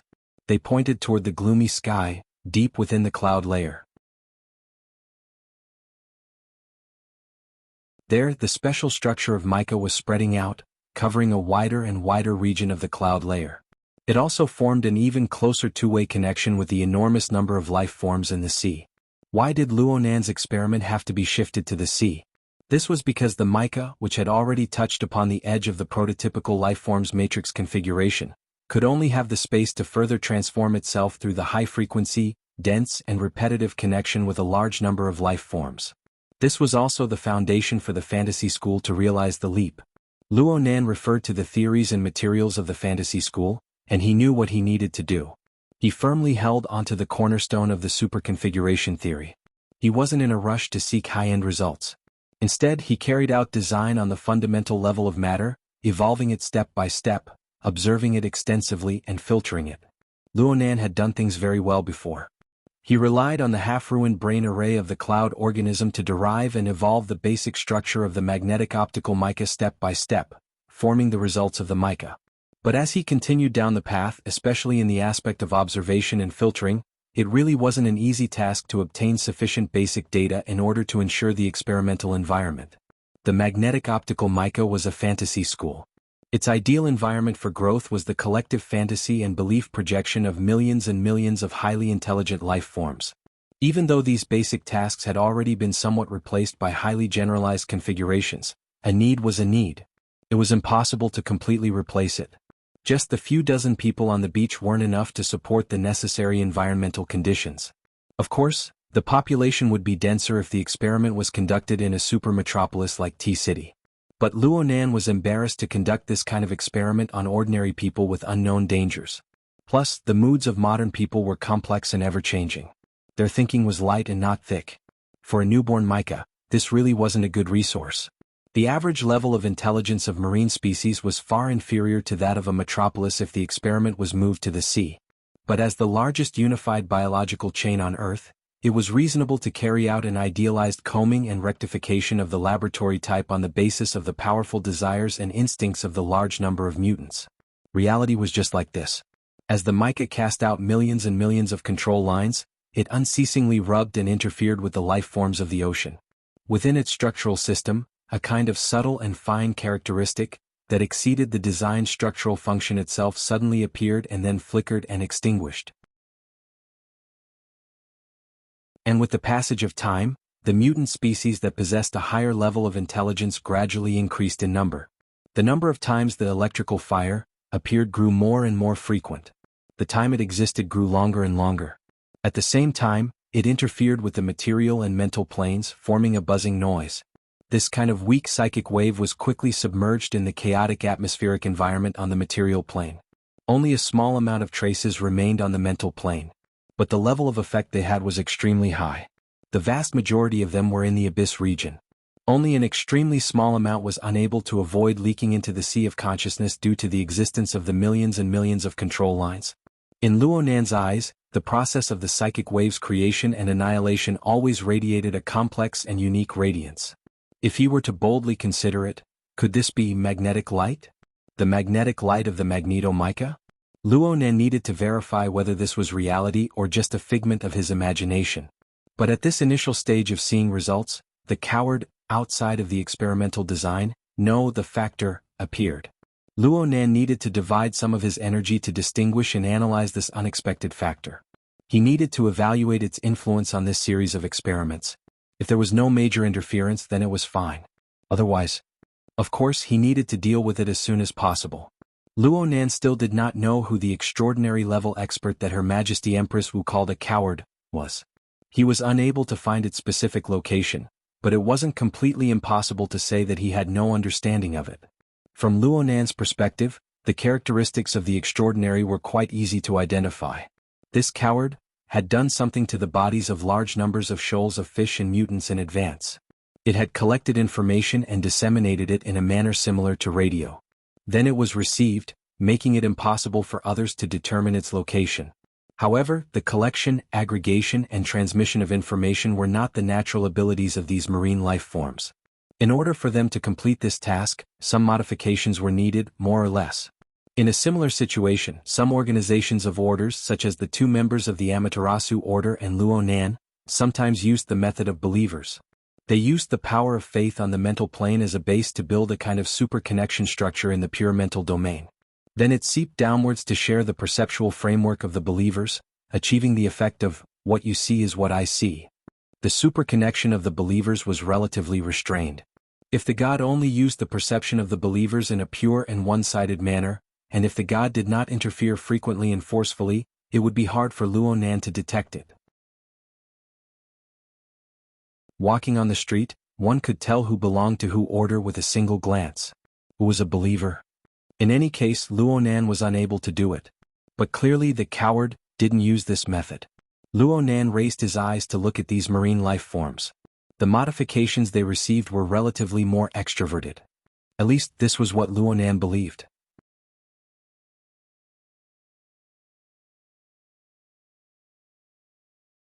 Chapter 995. At this time, Luonan's telepathic thoughts were shuttling in and out of the cloudy mica. They flowed through the millions and millions of control threads, and they even followed the control threads to pass through the surrounding marine life forms. Most of the time he looked at the whole, but he would sometimes focus on the individual. From his perspective, perhaps a single control thread was nothing.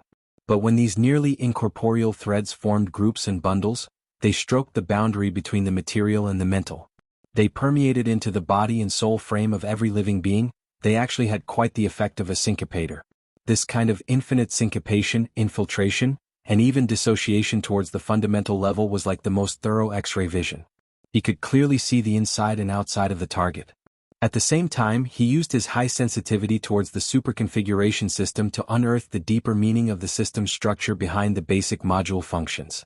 Under this kind of clairvoyance, the whole and the individual reflected and analyzed each other. The targets that had been tampered with, what kind of differences existed in the depths of their body and soul structure compared to a normal life system? What kind of commonalities did these differences manifest? How did the individual operate? How did they integrate with each other? All sorts of things were peeled off layer by layer, appearing clearly.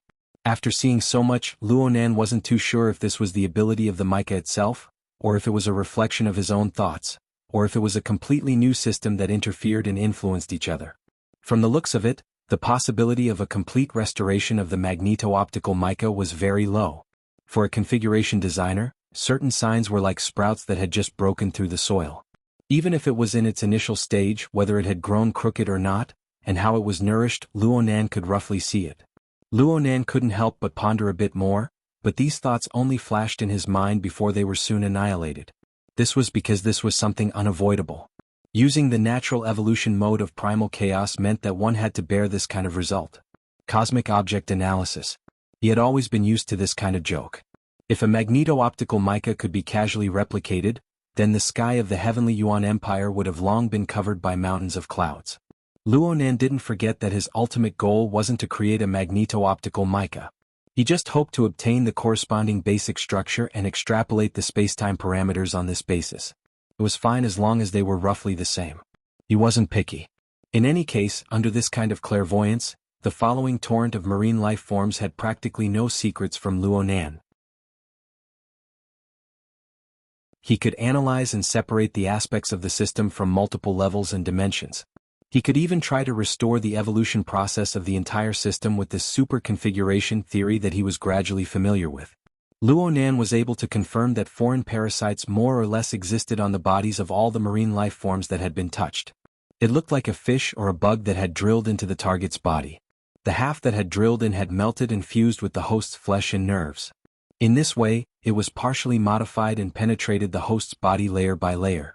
There was still a small part that was exposed outside as an antenna for receiving and sending signals. In this way, a parasitic device was formed. From the looks of it, this flesh parasitic device did not have much of an intention to usurp the host's position. Most of the hosts were still unaware of it.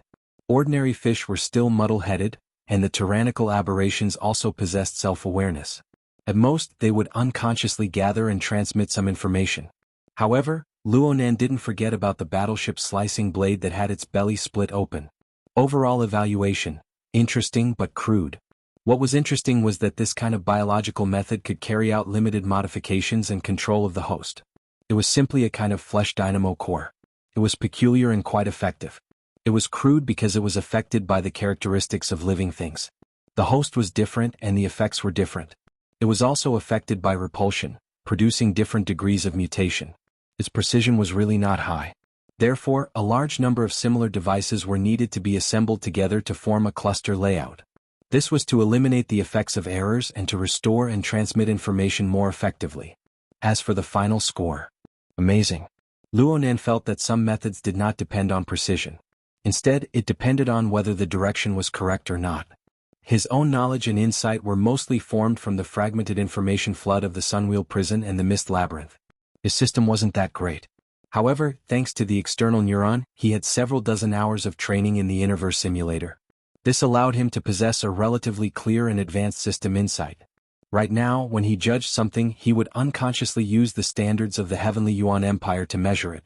He wanted to see what kind of position it occupied in the Heavenly Abyss Civilization's academic system of generic knowledge, specialized knowledge, and the Heavenly Ladder. With this sort of insight, the depth of many problems was expanded in an instant. Things like the flesh dynamo core had quite a market in the Heavenly Yuan Empire. It was usually used on permanently growing dynamo cores. It involved extremely high-end research in genetic engineering and smelting furnace layouts. Even though this sort of parasitic method was extremely backward, with uneven infiltration and transformation, and quality needed to be exchanged for quantity, the level of the method could be reflected. How to integrate these uneven devices into a relatively smooth system, how to effectively carry out information filtering and control, and even how to form a special domain structure. Wasn't this the homework Luonan had forced Hood, Shinha, and the other experimental devices to work hard to complete during his beach experiments? This was a confirmed path that the Heavenly Abyss Civilization's advanced system construction research had already verified.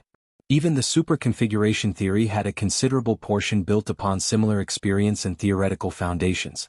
It didn't matter if this coward was doing this intentionally or if it was just a coincidence.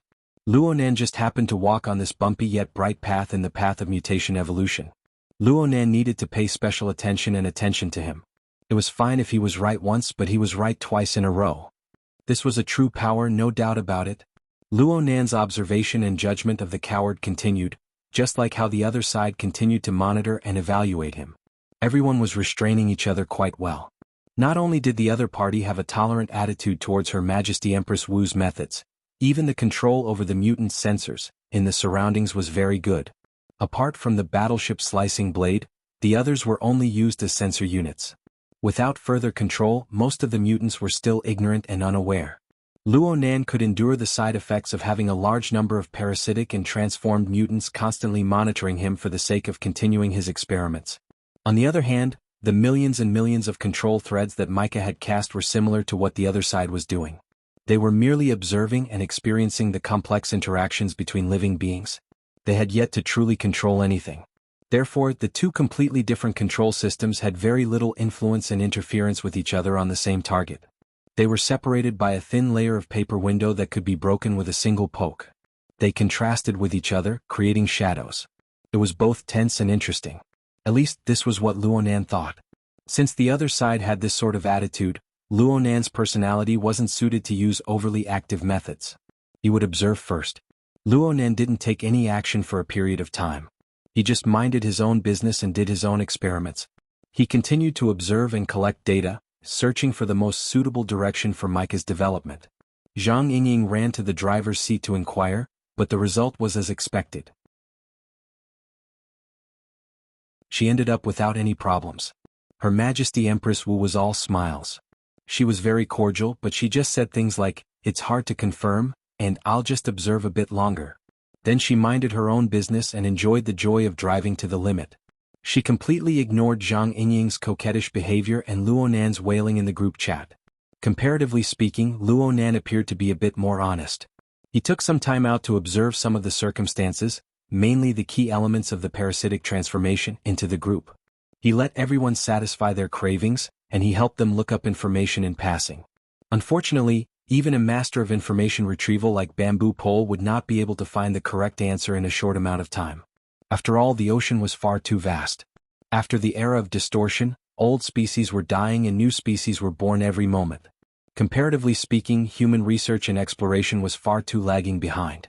Moreover, research on extraordinaries was still mostly confined within a small circle. it was relatively closed off.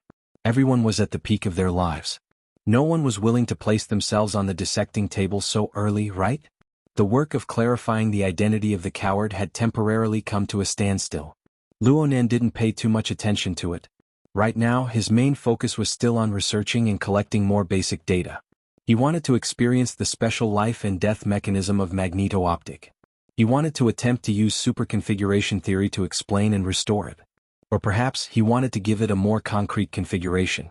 Frankly speaking, his progress in this area was even more stagnant than his work on identifying the identity of the coward. Luonan knew where the crux of the problem lay.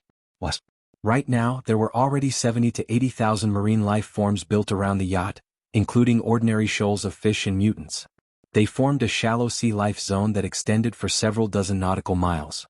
There was no lack of powerful C-rank and B-rank life forms. They had already begun to rely on their instincts to occupy territory and food. Conflicts of varying sizes erupted in the hundreds. It wasn't an exaggeration to say that the sea had turned red along the way. There were countless corpses. Luonan heard from Zhang Yingying that this abnormal gathering had already attracted the attention of the Coastal Defense remote sensing satellites. They had already made 3 or 4 phone calls, but they didn't follow up after learning that Her Majesty Empress Wu and Luonan were here. But the problem was that the number of creatures squeezed together was close to 100,000. Compared to the growth and evolution requirements of the mica, the base number was far too small. After all, the base number of normal magneto-optic mica to help it grow was in the hundreds of millions. Of the 70 to 80,000 life forms, the majority were low-end shoals of fish. On this basis, rubbing the psychic waves of magneto-optic metamorphosis could only be done. They flickered and disappeared. They weren't on a large scale. Even observation was strenuous, let alone analysis and reconstruction. Luonan had tried his usual method of sketching, hoping to trace and leave an image of the magneto-optic. However, the life and death of the magneto-optic were indeterminate. Even though it flashed in his mind thousands of times, it was still specious. He couldn't find a place to start. Luonan tried a few more times. He felt that his fingertips weren't condensing water vapor. Instead, they were spurting out electric fire. They crackled and splashed. It was a complete mess.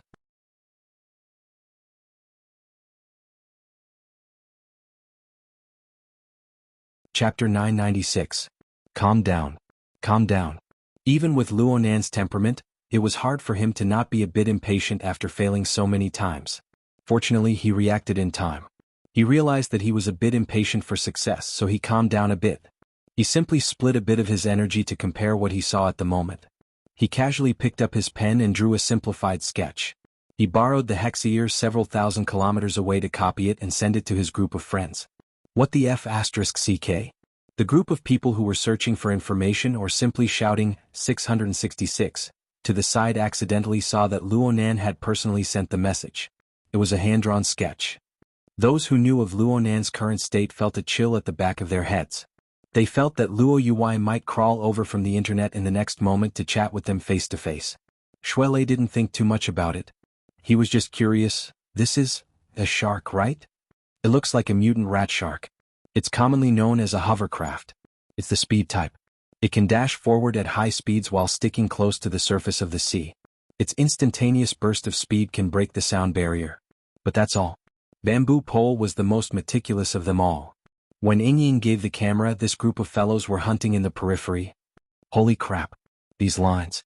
You have quite the heavy taste. Octopus timely complimented. Hehe, if you can draw an anatomical drawing like this, I'll give you my exact words. I'm a pharmacist, not a surgeon. But it really is beautiful. Also, this isn't an anatomical drawing. It's a 3D perspective drawing. Octopus clicked his tongue in wonder.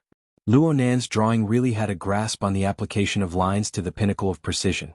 It wasn't just a simple design. It went deep into the flesh, the muscles, the bones, the nerves, and even the organs. There were practically no superfluous strokes. The fine branches and forks inside were like burrs, and they all conformed to the arrangement of the blood vessels and nerves. Of course, biological structures were complex, and there were also orders of magnitude differences in scale. Although this sketch was called a sketch, it didn't cover everything. At first glance, it was enough to see that the details were appropriate and the key points were highlighted. Bamboo Pole, Octopus, and the others didn't need to use their brains to see the perspective drawing of this mutant rat shark. There were a few key points that had been highlighted and highlighted.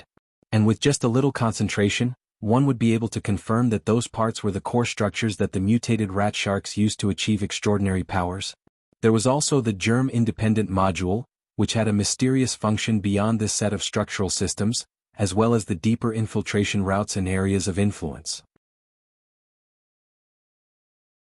Luo Nan had borrowed Micah's control line segmentation function to create a comprehensive reconstruction of the mutant rat shark. Using this picture, he chatted with his friends and sorted out his emotions. This is a more typical biomass transformation, but there's one that's not typical. It seems like the transformation didn't succeed.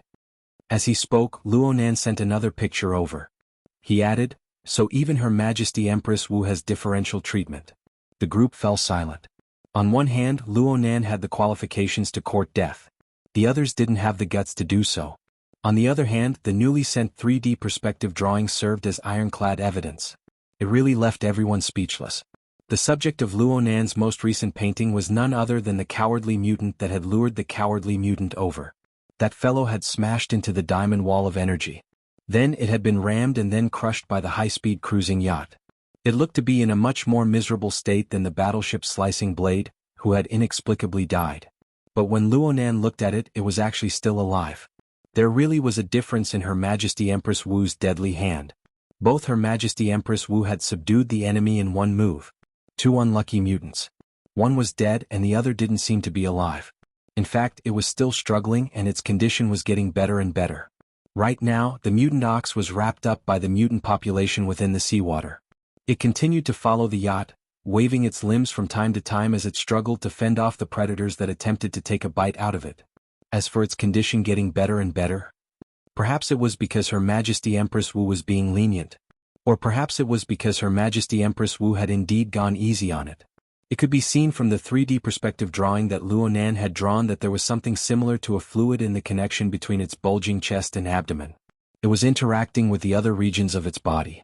No matter how vivid the finished drawing was, it was impossible to completely display the details of its movement. Compared to his friends in the group, Luo Nan was able to clearly see that it was actually a kind of dark green fluorescence. It was flowing out in an orderly manner. It looked like its function was to help the shattered muscles, bones and muscles of the mutant ox recover quickly. From Luo Nan's perspective, the level and mode of the fluorescent fluid's function were a bit strange. Luo Nan's thoughts stirred slightly, and a set of control wires dropped down from the mother mica. They pointed directly at the mutant ox's location, adding a bit more material to it, allowing it to carry out a more detailed probe. His main probe point was the strange fluorescent area between the chest and abdomen of the mutant ox. Of course, he didn't overlook the outer layer of this area. The flesh parasitic device had already probed in, but the majority of it had been dissolved. The degree of dissolution had already far surpassed all the other parasitic marine life forms that Luo Nan had observed. The device was completely unable to display its proper function. That makes sense. Perhaps it was because the parasitic failure of the flesh dynamo core had attracted the extra attention of that coward. As for why it had failed, Luo Nan definitely had to look for the reason in the fluorescent area. The control wires that Luo Nan probed in didn't suffer from any power of dissolution. The mutant ox was currently struggling to survive. It was completely unaware of the penetration of the control wires. But the marvelous fluorescent itself clearly possessed a bit of an autonomous response. Its consciousness was much sharper than the mutant ox's. It was just that the effective reaction to the control wires had already far exceeded the reaction limits of the fluorescent light. There was only a slight fluctuation and then there was nothing else. Being able to sense it was quite amazing. Luo Nan was more or less a bit surprised. In all fairness, the current mother mica, even if it was based on the magnetic photon mica, was still relatively small and weak. Luo Nan estimated that the intensity of its life aura on the material plane was roughly equivalent to that of a normal awakened. But this didn't take into account the special existence of its mixing with the water vapor cloud, as well as the higher-end super configuration system, especially the latter. In order to realize the complex structure of the super configuration system and provide timely energy support, its core framework had long since probed into the abyss region. It occupied the first opportunity in the interaction and interference with the material plane. Then there was the infusion of configuration and super configuration theory. The nothingness of the control wires, which naturally carried out high-dimensional segmentation, seemed to be mixed with a bit of Luo Nan's pure observation ability. Under these circumstances, let alone the mutant ox, even a psychic extraordinary might not be able to clearly see through it in a short amount of time. The actual reactions of the hundreds and thousands of mutants in the surrounding sea region were powerful proofs of the concealment properties of the control wires, which were practically separated by a dimension. In comparison, the fluorescent light locked within the mutant ox's body was much more powerful. The fluorescent light was able to react in an instant. It was clearly on a different level compared to the mutants, including the mutant ox. TSK. From the looks of it, the one who dissolved the flesh parasitic device might not be the mutant ox, huh? Luo Nan very naturally made a preliminary judgment. Although the mutant ox was the one who carried and stored this dark green fluorescent light, it could be used by the mutant ox. However, the relationship between the two couldn't be simply defined as belonging to the mutant ox. Everything must have a beginning and an end. Luo Nan still remembered that he was currently sending the results of his observation to his group of friends. He had gotten used to this during class, so he brought everyone along to adjust their point of view to focus on this fluorescent light. This area is more interesting than the mutant ox. Wait for me to draw another map. We're going to zoom in. It's going to increase by roughly 2 orders of magnitude. The people in the group were certainly unable to follow up with the conditions of the live broadcast. They lacked direct perception. Shuele was a bit stupefied. What's 2 orders of magnitude? It's roughly on the micron scale. This way it'll be clearer. The internal structure is quite complex. The main thing is that there are a lot of impurities. Wait for me. The group went silent for a moment.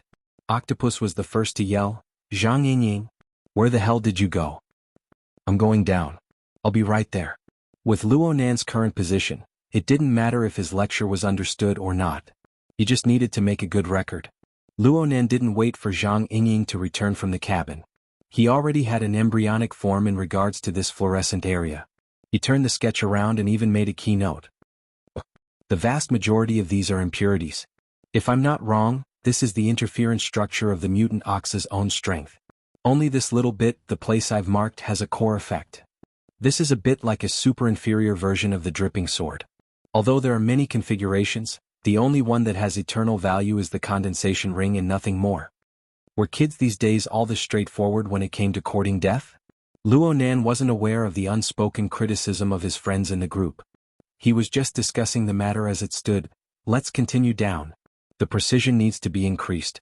Wait a moment. You speak as if you're pressing a button. Octopus finally couldn't hold back from ridiculing Luo Nan.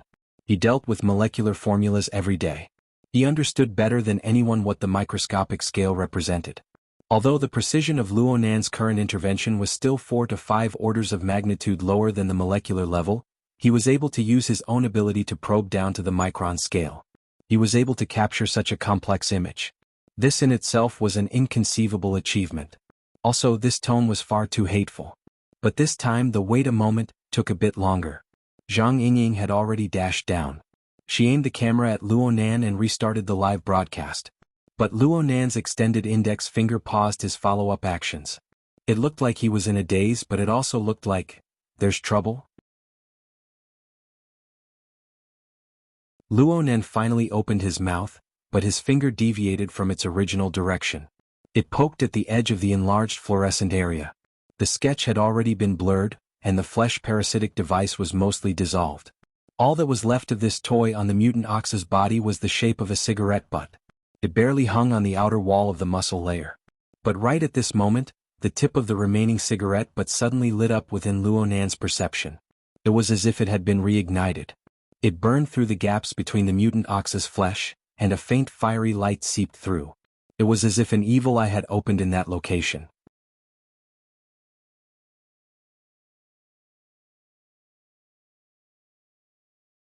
Chapter 997. Zhang Yingying turned the camera to aim at the direction of Luo Nan's finger, but she couldn't figure anything out.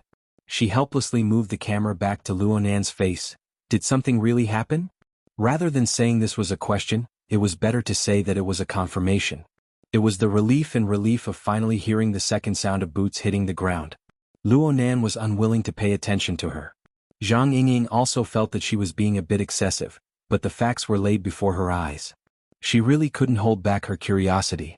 After confirming that it wasn't a dangerous and sudden change of events, she pursued the question, have the other side attacked? Not yet, but we've been targeted. Haven't they been keeping an eye on us all this time? Passive radar and active radar are always different.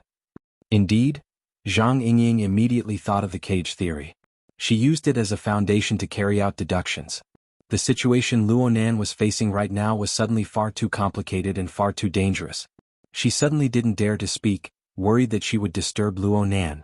Instead, Luonan grinned at her. It's nothing. It's fine for now. I just need to take a look. I might not be able to understand. From Luonan's perspective, the flames of the cigarette but really did play the role of an eye. The abilities it displayed were the abilities it should have in its complete form. Due to the destructive dissolution it had suffered long ago, its activity was close to zero. Its original sensing ability was also destroyed. But in any case, it was a receiving device. It could still become a highly effective interventional channel if there was a matching projection of power. However, it was just as Luonan said. The object that the other side was currently paying attention to was not something that could be easily understood. But then Luonan's smile froze a bit in the next moment. Zhang Yingying discovered the abnormality. There's light in the sea? It's an eye. Following Luonan's determination, starting from the reignited cigarette but within Niu Gui's muscles, Luonan's sensing range began to take Niu Gui's location as the center. There were hundreds and thousands of mutants of all shapes and colors in the surroundings. Flames ignited at different locations on their bodies, whether they were inside or outside, whether they were visible or invisible. All of them had evil eyes opening. Some things were different when they were on a larger scale. As time passed, the evil eyes in the surrounding waters became brighter and brighter. It was to the extent that from any angle on the deck of the yacht, one would be able to see the specks of ghostly fire amidst the rolling waves. There wasn't any temperature, and it didn't even reflect any specific silhouettes. Those tyrannical aberrations were reduced to a gloomy background, only to serve as a foil to this bewitching light, as well as the deep spiritual pressure hidden behind the light. Mada is in trouble. Zhang Yingying couldn't help but complain. At the same time, she aimed the floating camera at the sea below the deck, ready to adjust the focus to give these strange light spots a close-up view. But before she could complete her operation, these dim light sources, which Luonan called eyes, drove the heads and bodies of the thousands of mutants to twist in unison. They pointed towards a certain region beneath the yacht.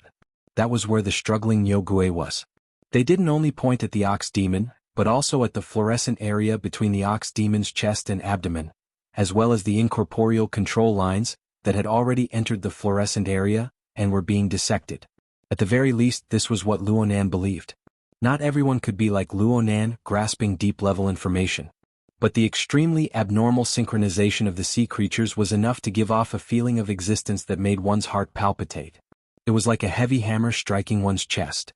Even though she wasn't the center of focus, Zhang Yingying's breathing still froze for a short period of time in this instant. The lens failed to focus, but it just so happened to capture the most orderly and most terrifying scene on the sea's surface. Through a satellite signal, it was projected to Xia City several thousand kilometers away. It was just that the group of friends was no longer in high spirits. Anyone could see that the situation on the sea's surface had already reached a point where it could explode at any moment. In reality, at the moment when the evil eye suddenly revealed itself, the inevitable contact and collision had already arrived.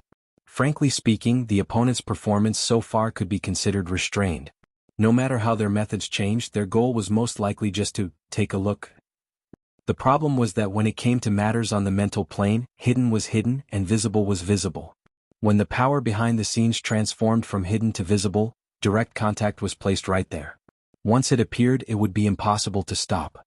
At their level, sensing was contact. Contact was confrontation. Confrontation could decide life and death. Who could remain calm and collected when a fatal threat was already at the back of their necks? Luonan was unable to do it. The opponent's control ability was also unable to reach the stage of transforming such terrifying psychic pressure into a spring breeze and rain. Luonan had to react. Compared to the yacht protected by Her Majesty Empress Wu, and his fake body that would not suffer any substantial damage even if it was smashed to smithereens, Luonan was most worried about the Mother Mica hidden within the abyssal region.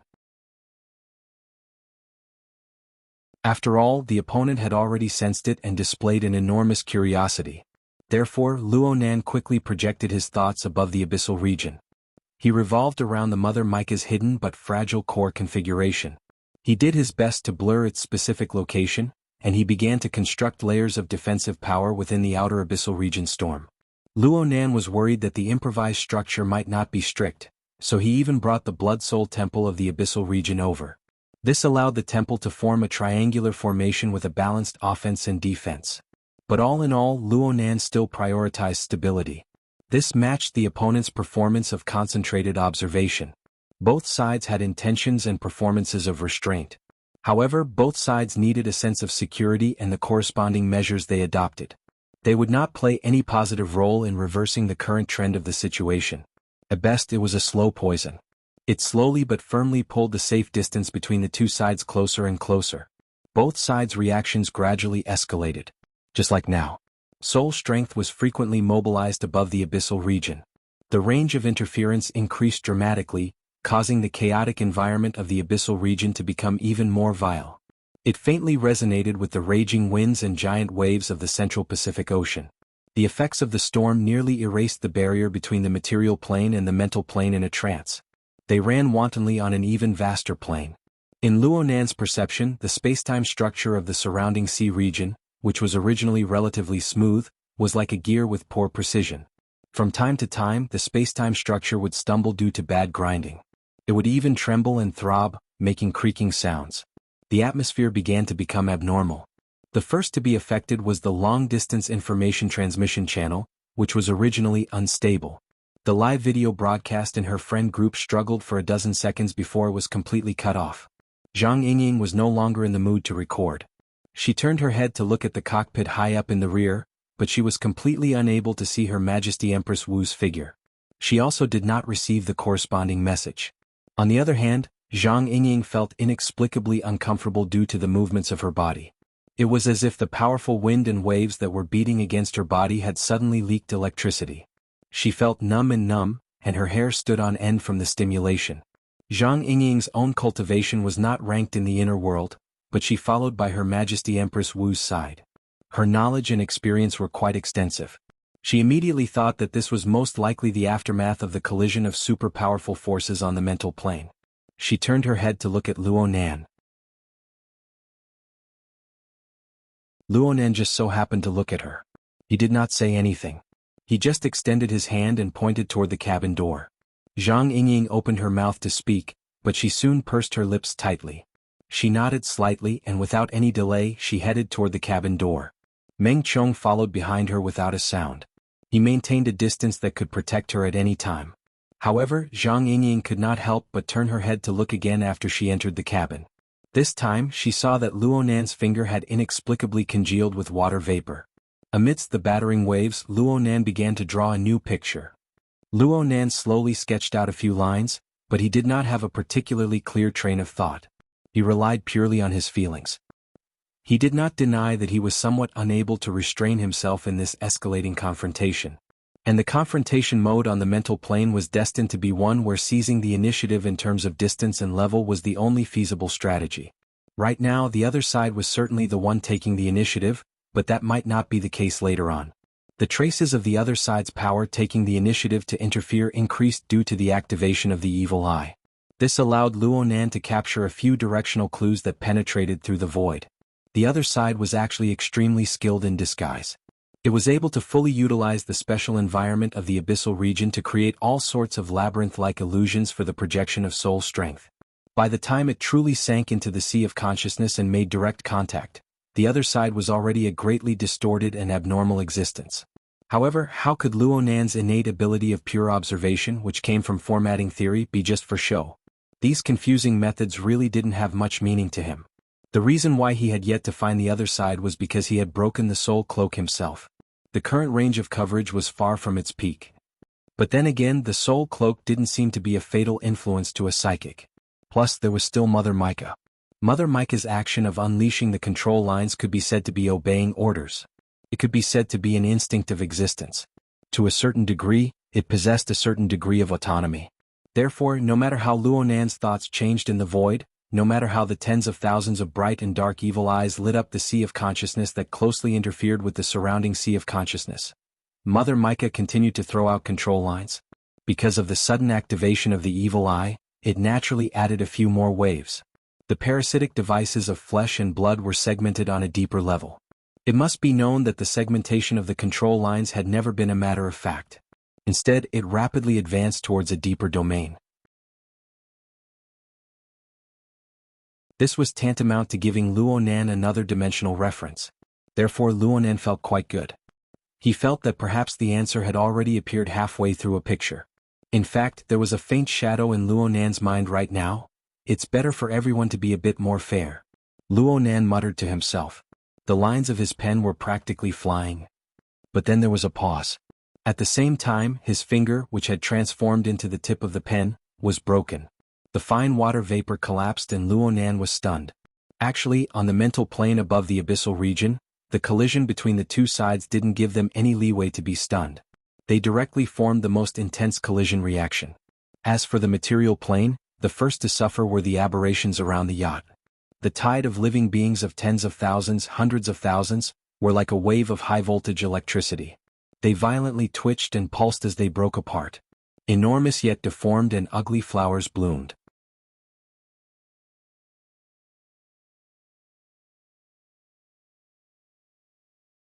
Chapter 998. The collision in the abyss region and the impact in the sea roared, interfered, and resonated with each other, separated by a paper-thin boundary barrier between the mental and the material.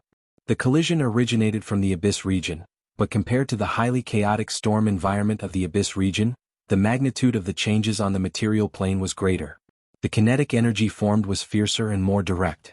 Close to 10% of the 100,000 marine life forms that were instantly electrocuted were aberrations. They weren't dead fish on the chopping block. They had suddenly suffered an unexpected calamity. They were stupefied, but most of them had their ferocious nature aroused. They couldn't do anything to the yacht for the time being. They also suffered the impact of the terrifying psychic pressure. They instinctively felt a bit fearful of the collision and interference in the core region. They scattered outwards one after another for a time, but they soon strangled each other again. They massacred each other in the surroundings. Whether or not one could survive under the extreme chaos depended on one's strength and luck. For example, the aberration rat shark that had just become Luonan's target didn't have the chance to display its speed advantage in the sudden eruption of chaos and slaughter. It hadn't recovered from the rigidity of being electrocuted before it was submerged by the dense school of fish that swarmed over. It never floated up again. This was an insignificant corner of the bloody chaos in the surrounding sea region. Moreover, it was only a superficial phenomenon. Luonan wasn't paying attention to the chaotic scene or the resulting casualties. Instead, he was paying attention to the more subtle changes on a deeper level under the impact of the intense bloody and violent emotions. These marine life forms, especially those aberrations that were parasitized, had violent emotions bred in the bloody environment. They stimulated the body and soul framework in reverse, affecting the flesh and blood parasitic devices. Not only did they not cause distortions, they were like a wave of reverse charging, causing the myriad of evil eyes to become even brighter. Even more changes were reflected in the deeper regions that the naked eye couldn't see. The state of the marine life forms was changing. The segmentation of the mica naturally penetrated deeper, performing a deeper segmentation on the flesh and blood parasitic devices. Therefore, Luonan could see that these flesh and blood parasitic devices, or perhaps the flesh and blood dynamo core, were more in line with Luonan's aesthetics. These little things seemed to have activated their hidden mechanisms under the restless emotions of their hosts. They became more active, more proactive, and more direct. They induced their hosts to quickly burn their life force.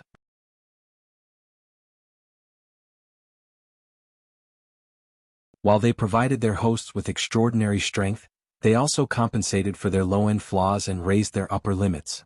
Luonan felt that they could even faintly form the embryonic form of an array under the premise of being piled up in quantity. And the structure of this array was not the straightforward and invincible military array of the bloodshed land. Instead, it was more similar to the domain of extraordinaries, which was more suitable for handling high-level power. It was also in such a domain that the tyrannical power of the coward, from afar, began to approach, oppress, and transform. This was something that couldn't be seen in the natural equilibrium state of the group of mutants. Speaking of which, that coward might have really restrained himself earlier. This kind of berserk state should be the normal state of the flesh dynamo core. In addition, Luonan discovered that the number of evil eyes that opened grew larger and larger, and the visible brightness grew stronger and stronger. But this part of the sea grew darker and darker as a whole. The sky had indeed darkened, and the Pacific Ocean region near the equator had gradually become nighttime. But Luo Nan believed that the most important factor was the radiation effect of the power of the coward who had entered the arena. The densely packed evil eyes were the most eye-catching targets above and below the surface of the sea. But after the enemy's power entered the arena, the evil eyes had already retreated to a secondary position. They were even more like bait. When one's attention was attracted by these light sources, the predator in the depths of the darkness would truly launch a surprise attack. It would bare its deadly fangs at one.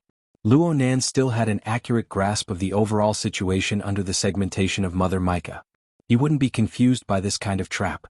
He actually had some ideas. This sort of hunting method wasn't very effective in a frontal confrontation. The reason for this arrangement didn't seem to be a profound design. It was more like the habitual instincts of deep-sea life forms. And in comparison to the abnormal darkness of the material plane, there was another kind of arrangement within the storm of the abyss region. It was as if an enormous lighthouse had been erected there. It radiated an extremely penetrating power at all times. The upheaval of the abyss region was built upon the foundation of the mutants that were parasitized by the flesh dynamo core. Through the mutation effect of the flesh dynamo core, and the continuous and orderly arrangement of the array, the enemy was carrying out some sort of blending and replacement of the berserk life energy that burst forth from the hosts. As a whole, low-level things were replaced layer by layer with a higher-level power. It was a bit like the structure of a burner. In other words, it was in line with the basic logic of the formation and upgrade of extraordinary powers. From Luo Nan's perspective, there were some redundancies in this structure, but there were some details that were extremely innovative. The most unique point was that although it was built upon the foundation of flesh and blood, it didn't care about the losses. It forcefully crossed the boundary between the mental and the material plane, transforming into a flame on the mental plane. To be more precise, it was a lighthouse on the sea. It attempted to illuminate the sea of consciousness and even the chaotic situation of the storm of the abyss region. This was a bit similar to the military drill of the Heavenly Yuan Empire that Luo Nan had learned at the relay station. However, the military drill that Luo Nan had learned at the relay station was to deal with the extremely dangerous, evil environment. He had no choice but to carry out strict restrictions. As for this side, was it a map? In any case, the powerful radiation of the lighthouse was extraordinarily effective. Perhaps it was because this spiritual lighthouse that was formed from aggregation was different from that of a single ability user. It didn't have a clear direction and purpose. It projected its light in all directions. The radiation method was relatively even without any bias. This method actually maintained the relative stability of the environment of the abyss region to a certain degree. This caused the paradox of sensing and interfering to be alleviated to a certain extent. As for that person, he was still hidden outside the light of the lighthouse that he had single-handedly created. Since the distance was still extremely far, the projection of power was extremely high-end. Whether it was the darkness of the material plane or the light of the abyss region, he was able to illuminate others from beginning to end. He hid himself forever in the darkness. However, Luo Nan wasn't too far off in this regard. As mentioned before, the mica structure that he had designed was already quite high-end. It was tainted with Luo Nan's special trait of pure observation. Even in the abyss region, it was extremely difficult to discover and lock onto a target. And Luo Nan himself didn't build a solidified configuration in the abyss region. Right now he was just improvising. He combined the general electromagnetic deployment method he had used before, the spacetime structure fragment of his own sandwich domain, and a bit of the reverse interference effect of the condensation ring. He could adjust it at any time, twisting the storm turbulence of the abyss region to serve as a means of attack and defense. There was no point in being illuminated by the lighthouse. On the other hand, the Blood Soul Temple of the abyss region, that he had temporarily borrowed, had more or less revealed some traces. This wasn't a big problem. After all, it wasn't a frontal assault. What Luo Nan was facing right now wasn't the problem of being exposed or not. Instead, he was being suppressed to an extremely passive state while being illuminated by the lighthouse. The mental attack of the opponent was of the highest level that Luo Nan had ever seen. It rampaged through the abyss region like a tsunami. Although it didn't have a particularly top-notch explosive power, it was because it continued to operate at a high level. Its foundation was a destructive power that could crush the vast majority of enemies into powder. It was truly boundless, like a natural disaster. Was there no need for the other side to take a breather? It was truly explosive. At this time Luonan really wanted to rush to the cockpit, grab Her Majesty Empress Wu by the collar and ask, "What is a coward? Your Majesty, is there some sort of misunderstanding between your understanding of cowards and everyone else?" Before Luonan could put his thoughts into action, the opponent's attack suddenly retreated above the abyss region. Luonan finally let out a sigh of relief, but he couldn't help but be puzzled. Another half a minute, and his defensive line really wouldn't be able to hold. Retreating at this time, did he finally reach his limit? But it didn't seem like it. Although the opponent's tsunami-like mental attack had retreated, the lighthouse was still there. And at this time the originally unbiased illumination mode had a slight change. Luonan could feel its subtle tendency towards the abyss region's blood-soul temple. To be more precise, it had an effect on the surroundings of the abyss region's blood-soul temple. Luonan pondered for a few seconds, and he suddenly came to a realization. The abyss region's blood-soul temple was probably borrowed. It was the most conspicuous and secondary location. In a certain sense it was a bit like the evil eyes around the yacht released for people to see. Did the other side suspect that this was a trap? This line of thought was measuring the heart of a gentleman with the yardstick of a villain. Luonan didn't know whether to laugh or cry for a time, but he suddenly understood the meaning behind Her Majesty Empress Wu's coward. In the end Luonan couldn't help but turn his head to look at the cockpit behind him. He didn't rely on his eyes to capture the target anyway, and Her Majesty Empress Wu wouldn't give him a clear answer. On the other hand, Zhang Yingying had already appeared at the foremost position of the cockpit. She looked down through the glass curtain wall, appearing quite worried. Luonan smiled at her and made an okay gesture. His fingers had already returned to normal at this time. Since he had promised Her Majesty Empress Wu full authority to handle this matter, it would be shameful if he didn't handle this matter properly. He had to think of a way to deal with this. And his own experiments. It would be too sullen if they were interrupted by this sort of inexplicable enemy. Though Luonan said this, it really wasn't easy to handle. That bro was really a coward, but his strength was really hard. The attack just now was just a prelude. Right now, the intense conflicts in the surrounding sea region, including the abyss region, continued to decrease. The pressure on Luonan was also decreasing, but this was by no means a carefree situation. Instead, it was like a tsunami that was about to arrive. First, the tide would abnormally ebb to expose the potholes of the seabed, accumulating an even more destructive force. The further he retreated now, the more violent the momentum would be in the future. The other side's next wave of attack had yet to truly arrive, but Luonan could already feel the endless storm of the abyss region moaning on the verge of collapse.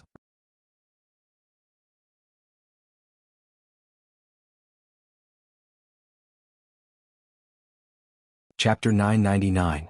It looked like he couldn't quite hold on. Luonan was no stranger to battles on the level of the abyss region. He had a relatively accurate judgment of the situation. Actually, once one reached this level, the veil would be lifted on many things. The mysterious atmosphere would be completely gone. In the end, the attack and defense of the abyss region were relatively simple at the current stage of Earth. The vast majority of battles relied on mobilizing the never-ending chaotic storm of the abyss region, which came from nowhere, went nowhere, and formed impact damage. Whoever could build a more stable configuration in the abyss region, give more efficient interference, and extract purer power would basically decide the outcome of the battle. Of course, upon reaching the extraordinary level, the structure would already be a domain. It could be solidified within the abyss region, continuing to temper and nurture. The techniques and methods grasped would certainly be more numerous, and it would form a unique domain characteristic. Luonan's short fight with Constance, Monroe, and a few other mental-type extraordinary verified this point. Gong Qi's fleshly body was destroyed by Luonan's scheme. His solidified configuration in the abyss region was the first to collapse. It was unknown how many of his trump cards were killed before he could use them. Could be said that Gong Qi died sullenly. From Luonan's perspective, President Ouyang's logic world and Luo Yuan's planar crossbow were truly superior in the abyss region. The former had a strict structure and was practically flawless. The latter had the power of a domain that flew from beyond the heavens. They all gave off a feeling that they were unattainable. Compared to these powerful people who had already reached the top on Earth, Luonan had yet to confirm his solidified configuration in the abyss region. The main reason was that he had the technique of pure observation. The interference effect of the abyss region gave him a natural advantage over other ability users. He had more freedom to choose. Plus, his configuration design ability far exceeded his peers. He was more accustomed to improvising and seeking flexibility. There was another reason. Luo Nan had yet to find the path that suited him the most. This topic was a long one. There were also some subtle psychological factors.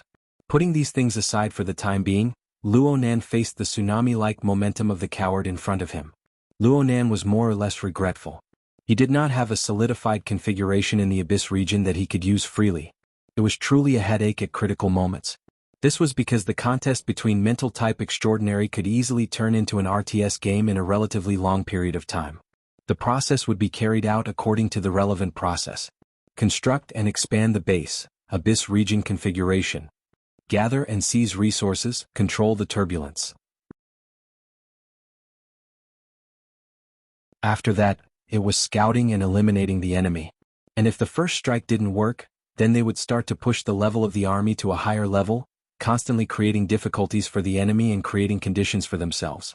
They would continue to research and develop technology in an attempt to create even more powerful units in order to obtain an overwhelming advantage. For someone like him who didn't have a fixed configuration, it was the same as having to build a base from scratch. Technology, troops, and so on would always be one level behind. Of course, Luo Nan had his own advantages. His advantage was that he had cheats. Pure observation mode was equivalent to turning on a satellite hack. For him, the fog of war was as good as nothing. Even if the enemy was on full defense, he could roughly see the nature of the fog and choose a more targeted configuration to deal with it. This advantage in intelligence could often help him eliminate the disadvantages in the early stages, and it was even more effective in encounters. The problem was that in this battle he was in a rather sorry state. Luo Nan wasn't too clear on whether or not his opponent had solidified his configuration in the chasm region. However, his opponent's ability to control the torrential storm of the chasm region was truly beyond imagination. Moreover, they didn't use any tricks, they just used a dignified formation to suppress him. Even though Luo Nan used the techniques he was used to in the past, he was still at a disadvantage in the face of this powerful and majestic power. But was this the difference in strength? Luo Nan was still a bit unconvinced. After all, what he had here was just a kite with the tattered soul cloak. He had no choice but to release it. It was a water vapor fake body. At best, it was a node that delivered energy. The mobilization of power was truly too much to handle. His opponent wasn't here with his real body, but looking at the tens of thousands of marine life gathered in the surrounding sea region, there were large amounts of parasitic dynamo cores. Their carriers on the material plane were quite impressive. On one side is a battery, and on the other side is an ultra-high voltage transmission line. There's no way to compare. Well, this was what Luo Nan had brought upon himself. He had chosen the difficulty level himself, so he had to grit his teeth and fight to the end.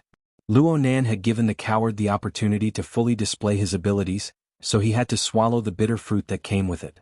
After this wave of attacks, he had to resist the next wave of even more terrifying tsunamis. The true tsunamis always had a direction.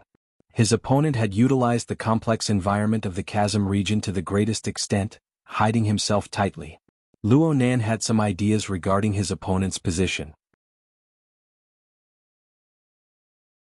Even though he didn't know his foundation, the outline elements outlined in his mind grew clearer and clearer after a few rounds of pondering. But in the end, his heart palpitated due to his opponent's intense reaction. For the time being, he didn't have any thoughts of drawing the psychic diagram. Everyone was still in a stalemate right now, and they were all using clones and long-range gestures. Overall, they were all under proper control. It seemed that Her Majesty Empress Wu had a bit of a friendship with the other side. Luo Nan didn't want to let the conflict intensify and inexplicably recruit another powerful enemy. But in this way, his options to break out of this predicament grew fewer and fewer. Less was good. Focus. Since he didn't have the leeway to choose, Luo Nan calmed down completely. During this window of time when the tsunami was about to arrive, he temporarily didn't care about the situation in the chasm region or the changes in the surrounding sea region. He just collected his mind and sensed his temporary body. Luo Nan earnestly sensed the water vapor that made up this body. He sensed the complex processes of disintegration, flow, exchange and reconstruction under the impact of the violent winds and waves. He also casually verified a few structural patterns he obtained from dumb sand in the beach experiment. He waited until he felt that it was about time. Actually, it didn't even take a few seconds. His core telepathic thoughts suddenly soared high into the chasm region and connected with the Mother Mica configuration. His mind was entrusted to the Mother Mica.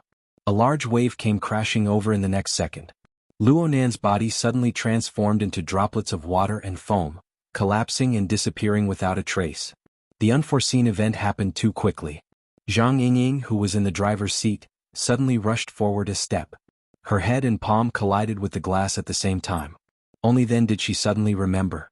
The Luonan in front of her was simply condensed from water vapor. But what was she doing? It felt a lot smoother. In the end, Luonan couldn't compare to when the soul cloak was at its peak.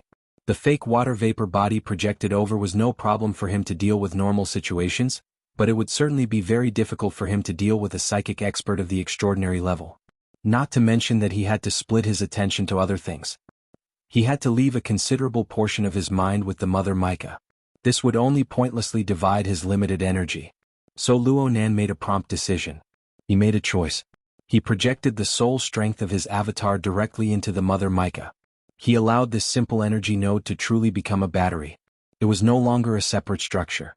All it did was provide the Mother Micah with energy support, allowing the Mother Micah to use its own method to deal with the upcoming challenge.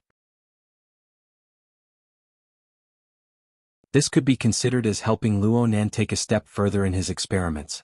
Luonan had never forgotten that his most important task right now was to verify the quality of the Mother Micah. He had to strive to reach a usable and referential level. Everything else had to be pushed back. Momentary success or failure didn't count for anything. Even if he was defeated by the coward in front of him, he only had an avatar here. He also had the support of Her Majesty Empress Wu. Would his life be in danger? Right now he had to expose the problem. The more thoroughly he exposed it, the clearer the direction of his future adjustments would be. So Luonan's train of thought was set. The Universal Electromagnetic Layout Method, the Blood Soul Temple of the Abyss region, the spacetime configuration. All of it made way for the Mother Micah. He let this artifact, which was still extremely weak for the time being, possess miraculous qualities, face off against the coward over there. Well, of course he wouldn't fight it head-on. Luonan didn't forget that the Mother Micah wasn't up to standard in terms of pure life energy intensity. It was impossible for it to face off against an extraordinary. If Luonan allowed the Mother Micah to accumulate energy and let the next tsunami shake the Abyss region, breaking through all barriers, then there would be no need to compete. Luonan would immediately hug Her Majesty Empress Wu's thigh and cry for help. What Luonan did right now was to strike the Mother Micah midstream. As Luonan's train of thought became clear, an even greater amount of control threads were tossed out from the Mother Micah side as if they were free. Yes, they were free. The only things consumed were energy and computing power. And Luonan could still support these for a period of time. A starving camel was still bigger than a horse. Even though Luonan's soul cloak was damaged, it had recovered over the past 2 days. In addition to the fact that they were on the ocean with abundant water vapor, the area it covered around the water vapor avatar exceeded the average standard of extraordinary. Luonan's senses were Mother Micah's senses. Right now, the area that the control thread spread out rapidly exploded from the few kilometers around the yacht to a diameter of nearly 100 kilometers. The depth of the control threads reached several kilometers into the deep water region. They practically stuck to the seabed as they swept past, and they continued to expand. They had already reached the level of flinging control threads at any living creature. Well, it wasn't that extravagant. The main goal was to target the coward over there and capture the target of its flesh and dynamo core's parasite. The first thing to do was to encircle it. Luonan had never been afraid of anyone when it came to the range of his mental senses and interference.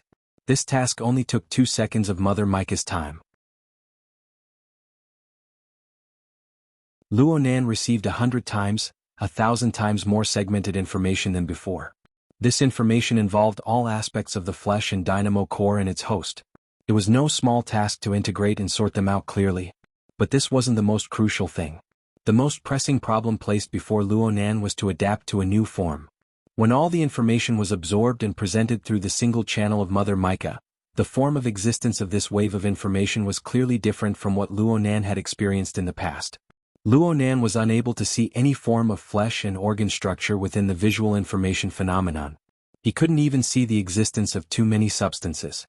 Most of the time, there were just ink-like shadows in the water, as well as faint fluorescent trails that flickered within the shadows.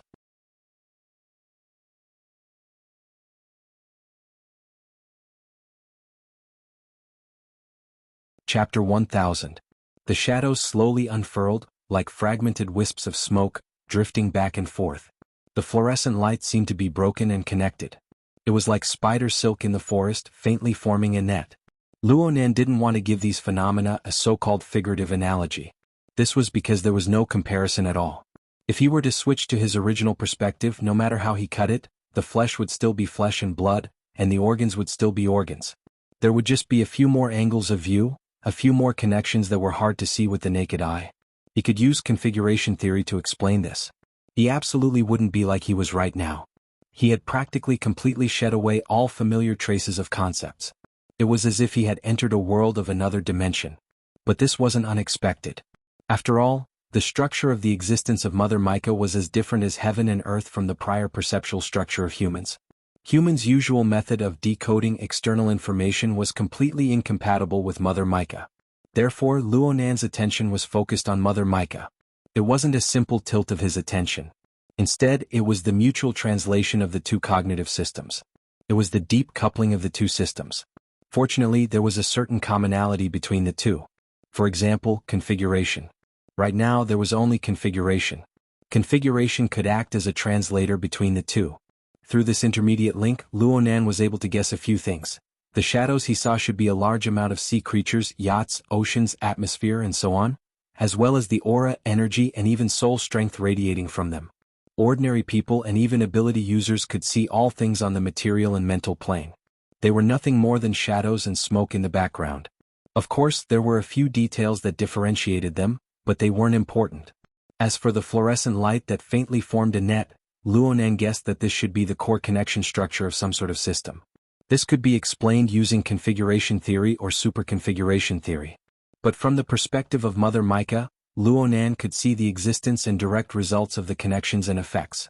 Luonan could faintly feel that what he had observed so far was only the tip of the iceberg of these fluorescent lines. There should be even more details in the deeper layers of visible fluorescent light. It was just that his current level of observation and segmentation wasn't quite enough. His understanding of Mother Micah's perspective and his proficiency in using it were lacking. He needed more time to adapt. When it came to adapting, there was nothing more effective than actual combat. At this moment, Mother Micah had basically trapped all of the hosts of the flesh dynamo cores that the cowards had sent to the surrounding seas. She had completely trapped them in an inescapable net set up by millions and millions of control wires. Not counting the ordinary marine creatures, there were about 6,000 to 7,000 aberrations. Among them, 5% and 0.5% of them had rank C and rank B life forms. According to the basic knowledge Luonan had learned about mutants, this number of mutants was more or less the limit of what the marine ecosphere with a radius of 2,000 to 3,000 kilometers could bear. Luonan thought that if the coward hadn't chased after Nyogue earlier, the surrounding sea region might not have been able to gather so many hosts. Nyogue was definitely going to be the scapegoat for today's troubles. However, this also meant that no matter how capable that coward was, it was impossible for him to mobilize more high-quality hosts to enter the deep-sea Evil Eye domain array in a short period of time. Luonan could be considered to have seen the peak of coward for a period of time. This could barely be considered a benefit. Since the inventory was complete and the numbers were clear, Luonan no longer had any reason to delay. At this moment, the subtle and close interaction between stupid sand and mica jellyfish during the experiment on the zeolite beach flashed in his consciousness again. The vast majority of the results had already become the projection technique of the control wires. However, there was still a portion, the part where the control wires interfered with stupid sand's physical grains of sand. Luonan never verified it again due to some considerations. Actually, this shouldn't be the case. After all, Mother Micah's reference object, the magnetic photon Micah Mother, didn't merely use soul magnetization to control puppets. Mother Micah's terrifying ability included warping the plane of space and time, transcending worlds to summon powerful foreign species. It also included gluing and piecing together millions upon millions of different life substrates to form inconceivable warped creations. The powerful warping and reconstruction power of the material plane and life plane was perhaps closer to the core of Mother Micah's ability. In this aspect, Luonan's experiments were relatively conservative due to considerations of concealment and ethics. However, it couldn't be said that there weren't any at all. There was at least one area where Luonan hadn't disintegrated his water vapor body. Luonan had been referring to the interaction between stupid sand and Mother Micah all this time, allowing the water vapor body and Mother Mica to form a close connection. His efforts in this aspect allowed the water vapor body to smoothly fuse with Mother Mica. At the very least, the work of the battery wasn't bad. And right now, Luonan didn't just need to use this interference method for fusion. He also needed to walk in the direction of destruction. The reason why the coward on the other side was able to form a tsunami-like attack from such a great distance was absolutely because he relied on the frames erected by the hosts of the flesh and blood dynamo cores around him. Why did Luonan need to directly resist? Wouldn't it be over if he just flattened these frames? Could he? Of course he could. Right now, practically every strand of control wire was undergoing endless deep segmentation within the corresponding frame of the sea creature's body and soul. The strengths and weaknesses of each frame, as well as the state of the parasitic flesh and blood dynamo cores within these frames, all flowed through Mother Mica's perception system. Even though Mother Mica's observation perspective didn't possess the heart, brain, blood vessels, and other vital physiological points in the conventional sense, it didn't need to. Wouldn't it be fine if the system frame collapsed? This was what Luonan had designed. This was what he did. He was like a cautious researcher. He followed the principle of starting from easy to difficult, dividing into groups and implementing strategies by classification. First, he experimented on an ordinary sea fish. Well, it wasn't difficult at all. At least, this was true from Mother Mica's point of view. The cluster of shadows that represented the sea fish had a pitifully weak fluorescent structure within it. It was directly torn apart and then, Luonan really didn't know what happened next. His experiments were done too thoroughly. He said that he was focused on Mother Mica, but he really didn't want to be distracted by anything else. He was limited by Mother Mica's special point of view, and he didn't have a concrete reference. He really couldn't figure out what the fate of the sea fish was after its original structure was destroyed. It should be dead. The control lines could still display their effects, but there was a marvelous feeling of sluggishness during the subsequent segmentation. It made the originally smooth segmentation become completely devoid of feeling. The shadowy portion of the visual field became even more fluffy.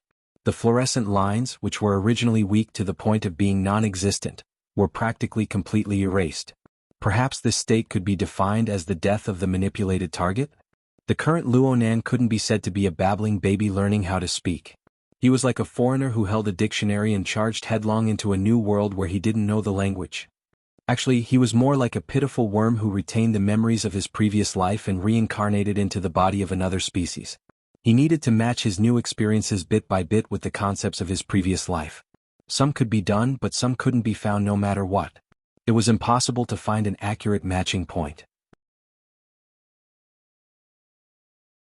Of course, Luonan wasn't used to this, but his reason after learning and learning told him this was right. Back in the day, the School of Fantasy had attempted to restore the magneto-optic mica. Luonan was unable to accurately judge just by relying on the version of the fantasy mimicry technique that Lieutenant Go Yi had imparted to him. But in this stage where the life stroma was already faintly budding, the School of Fantasy still possessed a considerable amount of experience in the cultivation of other fantasy species. Luonan had brought out the basic principles of the School of Fantasy. He had brainwashed Meng Chong, and he had given a lesson to all the ability users of the world. He had forced Meng Chong to experience the extreme state of the Hellfire Tyrant. The life stroma was determined by the life stroma, and it was driven by the instinctive desire to survive. Right now, Luonan had encountered such a situation. Under this innate format, which was completely different from ordinary perceptual modes, how did the mica exist? How did it sense? How did it leap from the life stroma level? What sort of desire and drive was produced? It wasn't too clear at the moment. The mica had cast millions and millions of control lines onto the marine life. Admittedly, there were some unique configurations bestowed with natural patterns, but Luonan's will still played a part in the casting itself. It couldn't be considered a driving force that sought survival. It was more like a mechanical propulsion mechanism that had been programmed. Therefore, there was still a long way to go. The more it was like this, the more he had to toss and turn with all his might. Luonan wasn't anxious. On the contrary, he was enjoying it. Wasn't the current experiment helping him quickly understand the scale delineation between life and death from the mica's point of view? After the experiment with normal sea fish was over, there were still normal parasitized sea fish. Then there were normal aberrations and normal parasitized parasites. There were also C rank, B rank. Layer by layer they were compared. Oh, he nearly forgot. There was a coward glaring like a tiger watching its prey from the side. Luonan's experiment was done very quickly. The difficulty of the experiment wasn't high. With a few control groups, he had already dealt with over 100 targets under C rank. There weren't any twists and turns at all.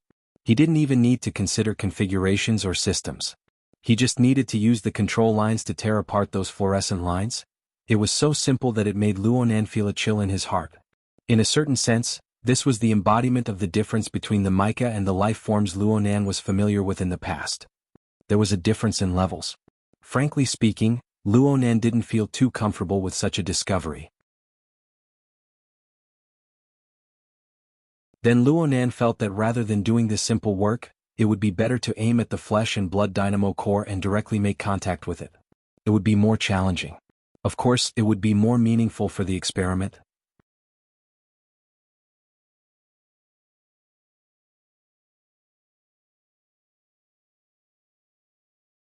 Chapter 1001. From the perspective of Mother Mica, the existence of the flesh and blood dynamo core was actually more conspicuous than the vast majority of marine life. It was independent of the host's relatively stretched fluorescent structure.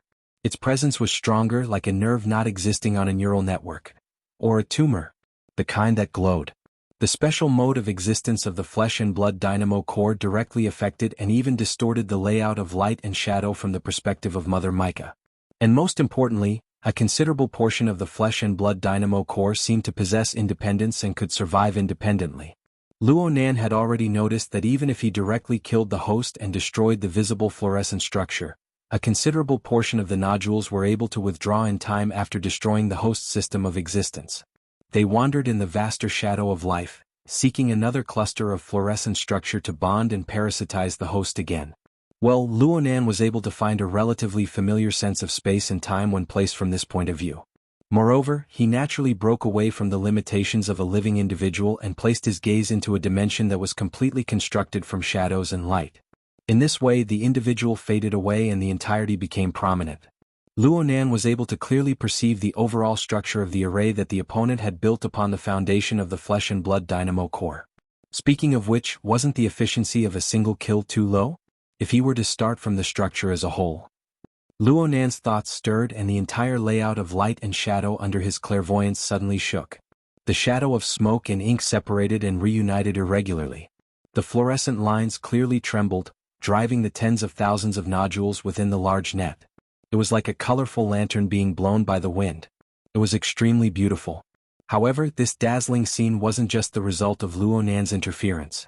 There was also the terrifying power of the coward that was pressing closer. Oh my, this person has finally entered the fray. It was just a joke. Luonan had nearly forgotten about this person. The opponent could really hold back. He had already established an absolute advantage in the Abyss region, but he still hadn't arrived. Actually, it was only a few dozen seconds. But on the level of extraordinary, a few dozen seconds was enough for many people to die 100 times over. Of course, Luonan could faintly understand some of the factors. When he gave up the fake body of water vapor and merged with Mother Mica, he decisively abandoned all the attack and defense structures in the Abyss area. Even the Bloody Soul Temple in the Abyss area was hidden again. Plus the high invisibility of Mother Mica, that dude probably couldn't find the target anymore. In such a situation, as a coward that Her Majesty Empress Wu had labeled, what would the other side think? What to do? If that fellow turned around and directly attacked the yacht, Luonan would absolutely not sit idly by, regardless of whether or not Her Majesty Empress Wu was on board. But the problem was that there weren't any. That person controlled the torrential storm in the Abyss area with an astonishing level of control, causing it to hang in the air but not fall, pouring down but not falling. Yet he was hesitating over there. In the past, Luonan always felt that he was overthinking things sometimes. But this person, even if she was intimidated by Her Majesty Empress Wu, was acting a bit too hesitant. So much so that Luonan suspected that if he hadn't experimented with the hosts of the fleshly dynamo cores and more or less indicated the direction, that coward would still be able to persevere like this. In any case, the rapid disappearance of the hosts of the fleshly dynamo cores had subtly exceeded the natural reduction rate of the chaotic bloody situation in the sea. And Luonan's deliberate targeting of the fleshly dynamo cores finally aroused the vigilance of that person. No matter how deeply Mother Mica was hidden, there would always be traces once it interfered with the material plane. The coward's accomplishments in the mental side didn't need to be mentioned. He quickly followed the traces. In the beginning, he wanted to directly grab the interference trajectory of the control thread and trace it back to the abyss area. He wanted to grab Luo Nan's weak point in one fell swoop. However, even Luo Nan himself had to carefully ponder over the interference mode of Mother Micah. How could the coward chase after him in a hurry? After crossing paths a few times in the void, the other side knew that it wouldn't work. He quickly changed his train of thought. He only maintained pressure in the abyss area and began to pour more power into the various locations of the fleshly dynamo cores. He adopted a posture of waiting for the rabbit to come to him. I know you're coming. I'll give it to you. The other side grasped the main point. It was impossible for Luo Nan to avoid it at this time. He held an eager heart as he made further contact with the numerous luminous nodes under the Mother Micah's light and shadow perspective. This was a true collision. There was no room for buffer. This also represented that the RTS game in the abyss area had sunk into the material plane. To be more precise, this was a battle for resources. The two warring sides were involved in every domain. In this level of conflict, Luo Nan actually held the initiative. This was because he was the one who chose the method of impact. This naturally led to the result of the impact. The collision between the two sides completely erupted from the start. The shaking affected the entire situation. Moreover, the range of influence and penetration on the system level made the impact more intense. The target bearing the impact became more fragile. From the Mother Micah's perspective, at least several hundred to nearly 1,000 fluorescent threads that represented the connection of life systems collapsed at the same time. The feeling of collapse was crisp, the range of connection was wide, and the speed at which they were transmitted to each other was fast. Even Luo Nan, who had already gone through several rounds of experimentation, was caught unprepared. So much so that he spent at least half of his energy forcefully tossing and turning to create a safe zone or isolation zone. He placed it horizontally around the yacht to prevent the aftermath of the impact from truly affecting Zhang Yingying and the others. Well, this was a stress reaction. It might not be necessary. This was because even with the Mother Micah's relatively chaotic observation method, it was easy to recognize that a certain region in the shadow should belong to Her Majesty Empress Wu's unique form of existence. There were a dozen bright and resplendent stars in the depths of the heavy shadow. They looked like a rapidly evolving star chart. They possessed their own orbit and they radiated brilliant rays of light in all directions. They locked down an extremely stable shadow region. They basically encircled the yacht within. This was a bit like the result of Luo Nan's observation of the living starry sky, but it was more complex and nimble. It formed its own layout. Luo Nan could vaguely see that there were fluorescent lines between the dozen or so stars. However, the radiance of the stars was far too dazzling, and their orbit was far too complex. It was to the extent that the lines were blurry and ever-changing. It was hard to observe them a step further. Let's not talk about trying things out for now. It was just that Luo Nan didn't know if this phenomenon was possessed by all extraordinaries, or if it was exclusive to Her Majesty Empress Wu. Luo Nan divided his attention here for a moment, but he soon gathered it back together. He returned to the conflict and the experiment itself. The effects of the shaking continued in other areas outside of the yacht. Having lost the layer of restriction of fluorescent lines, the shadow region, which could represent all of humanity's perceptible objects, shook off even more loosely. It was to the point that the outlines of some individuals that could be barely seen and guessed became blurry and faded. It was as if all forms of existence were erased. Luo Nan didn't have the energy to think about the corresponding scene in reality for the time being. He could only confirm that when the shadow was stirred into even finer pieces, there were a few dozen or even 100 luminous nodes that couldn't avoid being instantly unhooked. They scattered in all directions.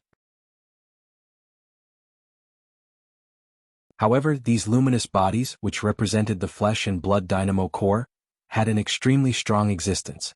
Even under these circumstances, the vast majority of them still maintained their integrity. They wandered within the diffused shadow, attempting to carry out a new parasitic cycle. Of course, the parasitic cycle from Micah's perspective didn't involve grabbing a piece of the shadow region and forcefully stuffing it in. Instead, Luo Nan had to hook onto the fluorescent lines that barely existed amidst the shaking and merge them into his new life system. This was by no means easy, and it caused a corner of the coward's long-range interference array to suddenly sink into chaos. That side clearly didn't catch Luo Nan's method of exerting force in time, so the efficiency of their response was quite low.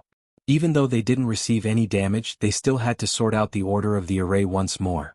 They were still a bit flustered for a time. Luo Nan's first wave of attacks occupied an advantage, but it was just a surprise. The actual results of the battle weren't that great. However, the swimming and churning of the luminous nodes stimulated even more details. It also helped Luo Nan's increasingly mutated senses to touch upon even more and more complex details. Luo Nan faintly captured a sort of seemingly familiar rubbing effect within the surrounding environment of violent shaking. It could collapse at any time and it could reform at any time. This kind of rubbing happened between the shadows of mind and matter, between two fluorescent systems that were originally unrelated. Gradually, it crossed the barriers and boundaries that humans were accustomed to, such as each other, virtual and real, body and soul, and so on. The originally simple connection suddenly became hundreds, thousands and tens of thousands of times more complicated, forming an interaction that crossed multiple levels and dimensions at the same time. From a human's perspective of observation and thought, if one wanted to clearly understand the nature of this effect, which was exponentially increasing in complexity every second, one could practically spiral to the heavens on the spot. But from Micah's unique simplified perspective, this was nothing more than the splitting and merging of the shadows of the dark clouds and the collision and friction of the fluorescent framework. Although it was complex, it was still an observable object. More importantly, when the complexity of this series of changes reached a certain degree, the rubbing effect became even more abundant. Marvelous sparks burst forth from within. At first, they flickered in an instant, rising and falling in an unpredictable manner. Later on, they became wisps and wisps, faintly discernible. Later on, these sparks began to chase each other back and forth, interfering and colliding with each other. They wandered between the shadows and fluorescent light. Most of the time, they could only exist for an extremely short period of time. But even the blink of an eye was enough to produce a clear effect on the surrounding structure of light and shadow. The luminous nodes of the fleshly dynamo core could also form an effect on the surroundings. But when the two were compared, there was no comparison. Wherever these sparks appeared, the shadows that had just dispersed and the ruptured fluorescent light would seem to have fallen into a powerful force field. They would be forcibly and haphazardly twisted and pieced together. But soon they would collapse and scatter once again due to improper operation. This made the chaotic situation even more chaotic. Luo Nan didn't care how the chaos intensified. He just went to make logical deductions. Magnetolite?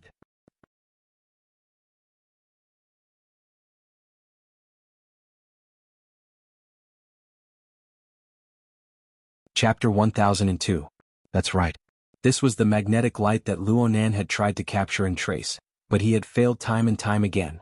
It occurred outside of the main skeleton of the mica, but it was within the domain controlled by the control lines.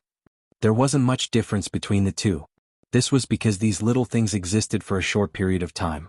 They quickly captured the most stable interference channels within the surrounding structures and quickly formed a connection. In this way, the magnetic light continued to grow in scale. It passed through the control lines in a form close to a pulse, and it was channeled into the main body of the mica. Luo Nan was still repeating his thoughts from not too long ago. Perhaps this is the magnetic light of the magnetic light of the magnetic light mica. While his thoughts were still undulating, a new force occurred within the water vapor skeleton of the mica. The one affected was now Luo Nan himself. This time it was impossible to say whether Luo Nan had captured the magnetic light, or whether the magnetic light had stuck to him, or whether the magnetic light had already deeply fused with the mica and transmitted it to him as a feedback of perception. Oh, something didn't seem right? It was due to the marvelous force of the magnetic light that Luo Nan suddenly discovered that the two systems of the mica and the fake body, which he thought had already fused together, were actually separated from each other on a deeper level, even though they both belonged to the structure of water vapor. Their physical properties were already indistinguishable from each other. As for what it was no longer important. In the instant the magnetic light force appeared, that faintly discernible barrier was simply annihilated. The two systems were completely connected together. Luo Nan's thoughts suddenly became absent-minded. Then he discovered that the structure that had previously acted as a battery for the mica, the only function that the fake body of water vapor still had already been cleanly dissociated. Or it could be said that it had been absorbed cleanly by the structure of the mica. Right now only a few core things remained. It was the imprint of Luo Nan's consciousness. It floated within the structure of the mica, about to fuse or not. This sort of change didn't harm Luo Nan. It was just baffling. Just as he was feeling baffled, this bit of imprint of consciousness suddenly stirred. It collided with something and instantly fused with it. His consciousness was still there, but it seemed to be wrapped in a layer of shell. It just moved in this way in the void. To be more precise, it was moving irregularly within the structure of the mica. What was going on? It was as if I had been fused into the magnetic light? To put it more precisely, the greatest possibility was that the imprint of Luonan's consciousness that Luonan left in this world was not Mother Cloud.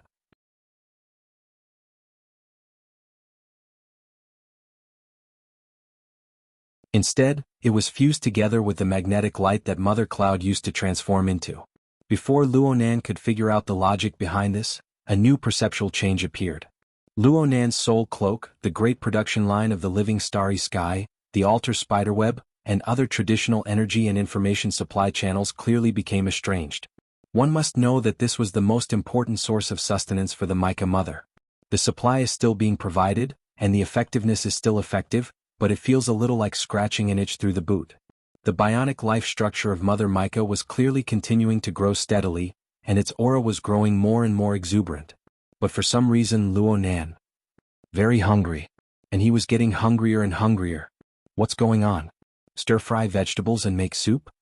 In the cockpit of the yacht, Zhang Yingying's forehead was pressed against the glass, almost melting the surface, but at the same time her fingertips were a little cold.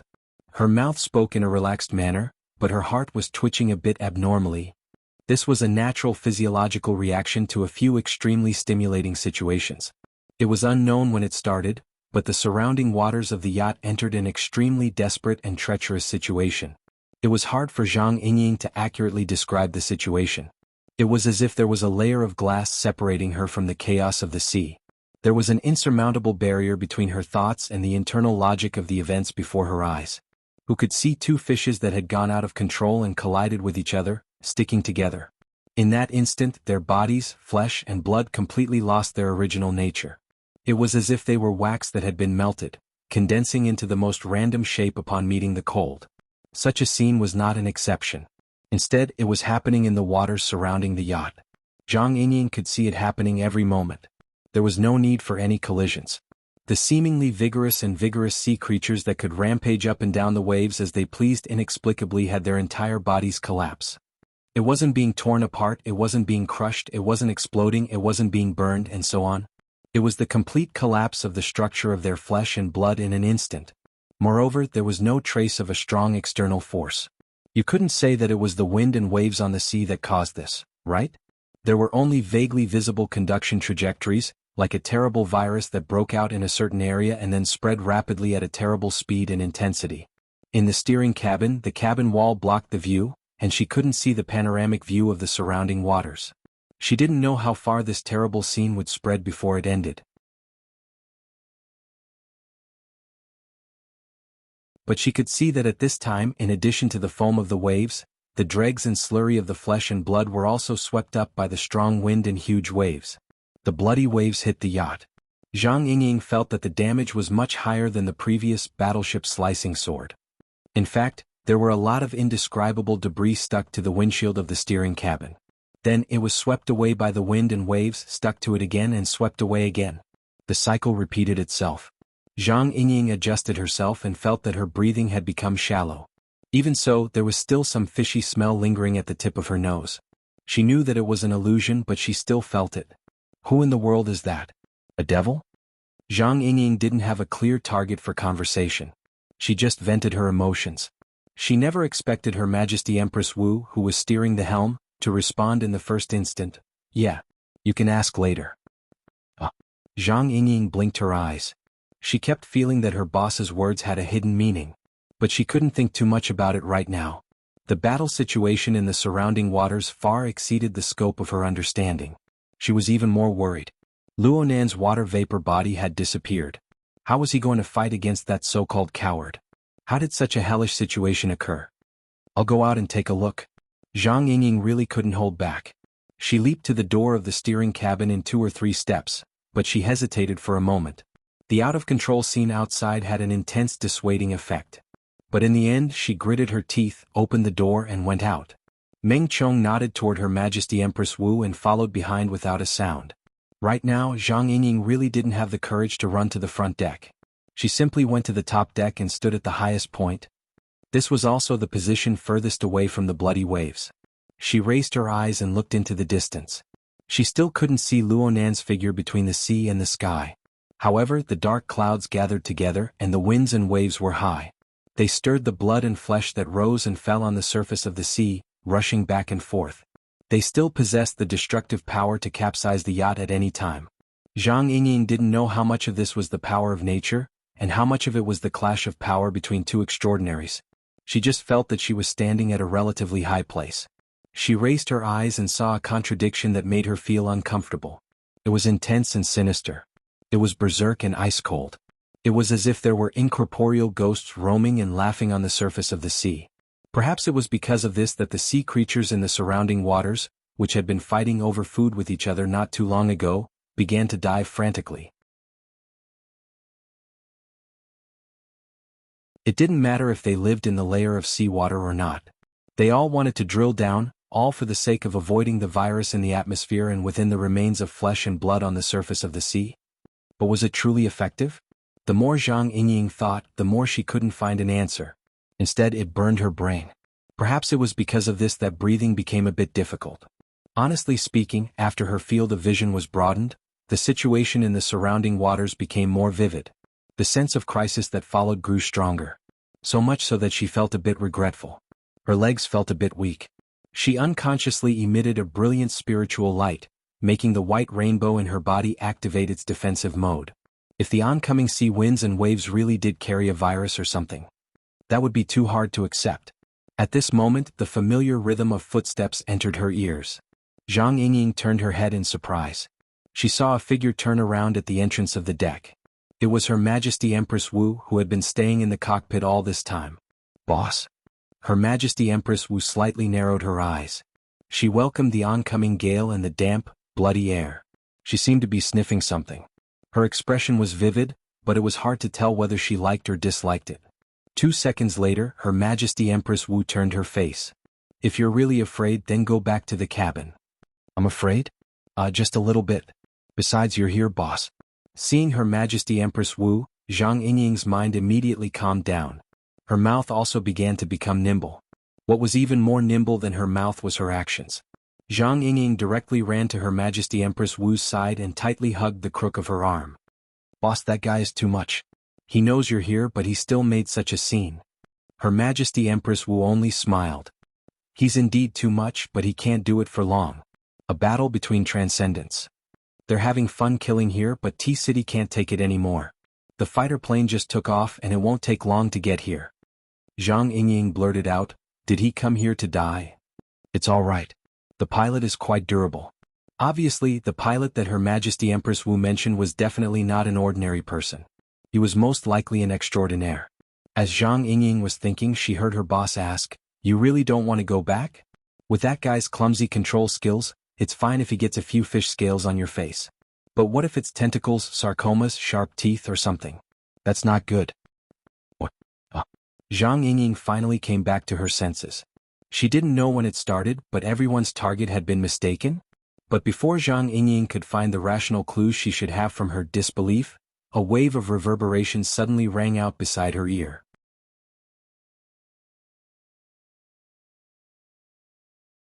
It sounded like a strange snoring sound, as if someone was choking on water. There were also muffled sounds of mooing and splashing sounds. There was no sense of hierarchy, and it was just a flurry of struggling. Zhang Yingying very naturally shifted her gaze to look, and saw that there was an explosion of water on the side of the ship. A certain strange existence with half of its huge bull body jumped out of the sea. It crazily waved its spider-like limbs at the yacht. It didn't seem to realize that its body was still covered in a layer of blood and minced meat. Looking at it, it didn't need to think to know that it was calling for help.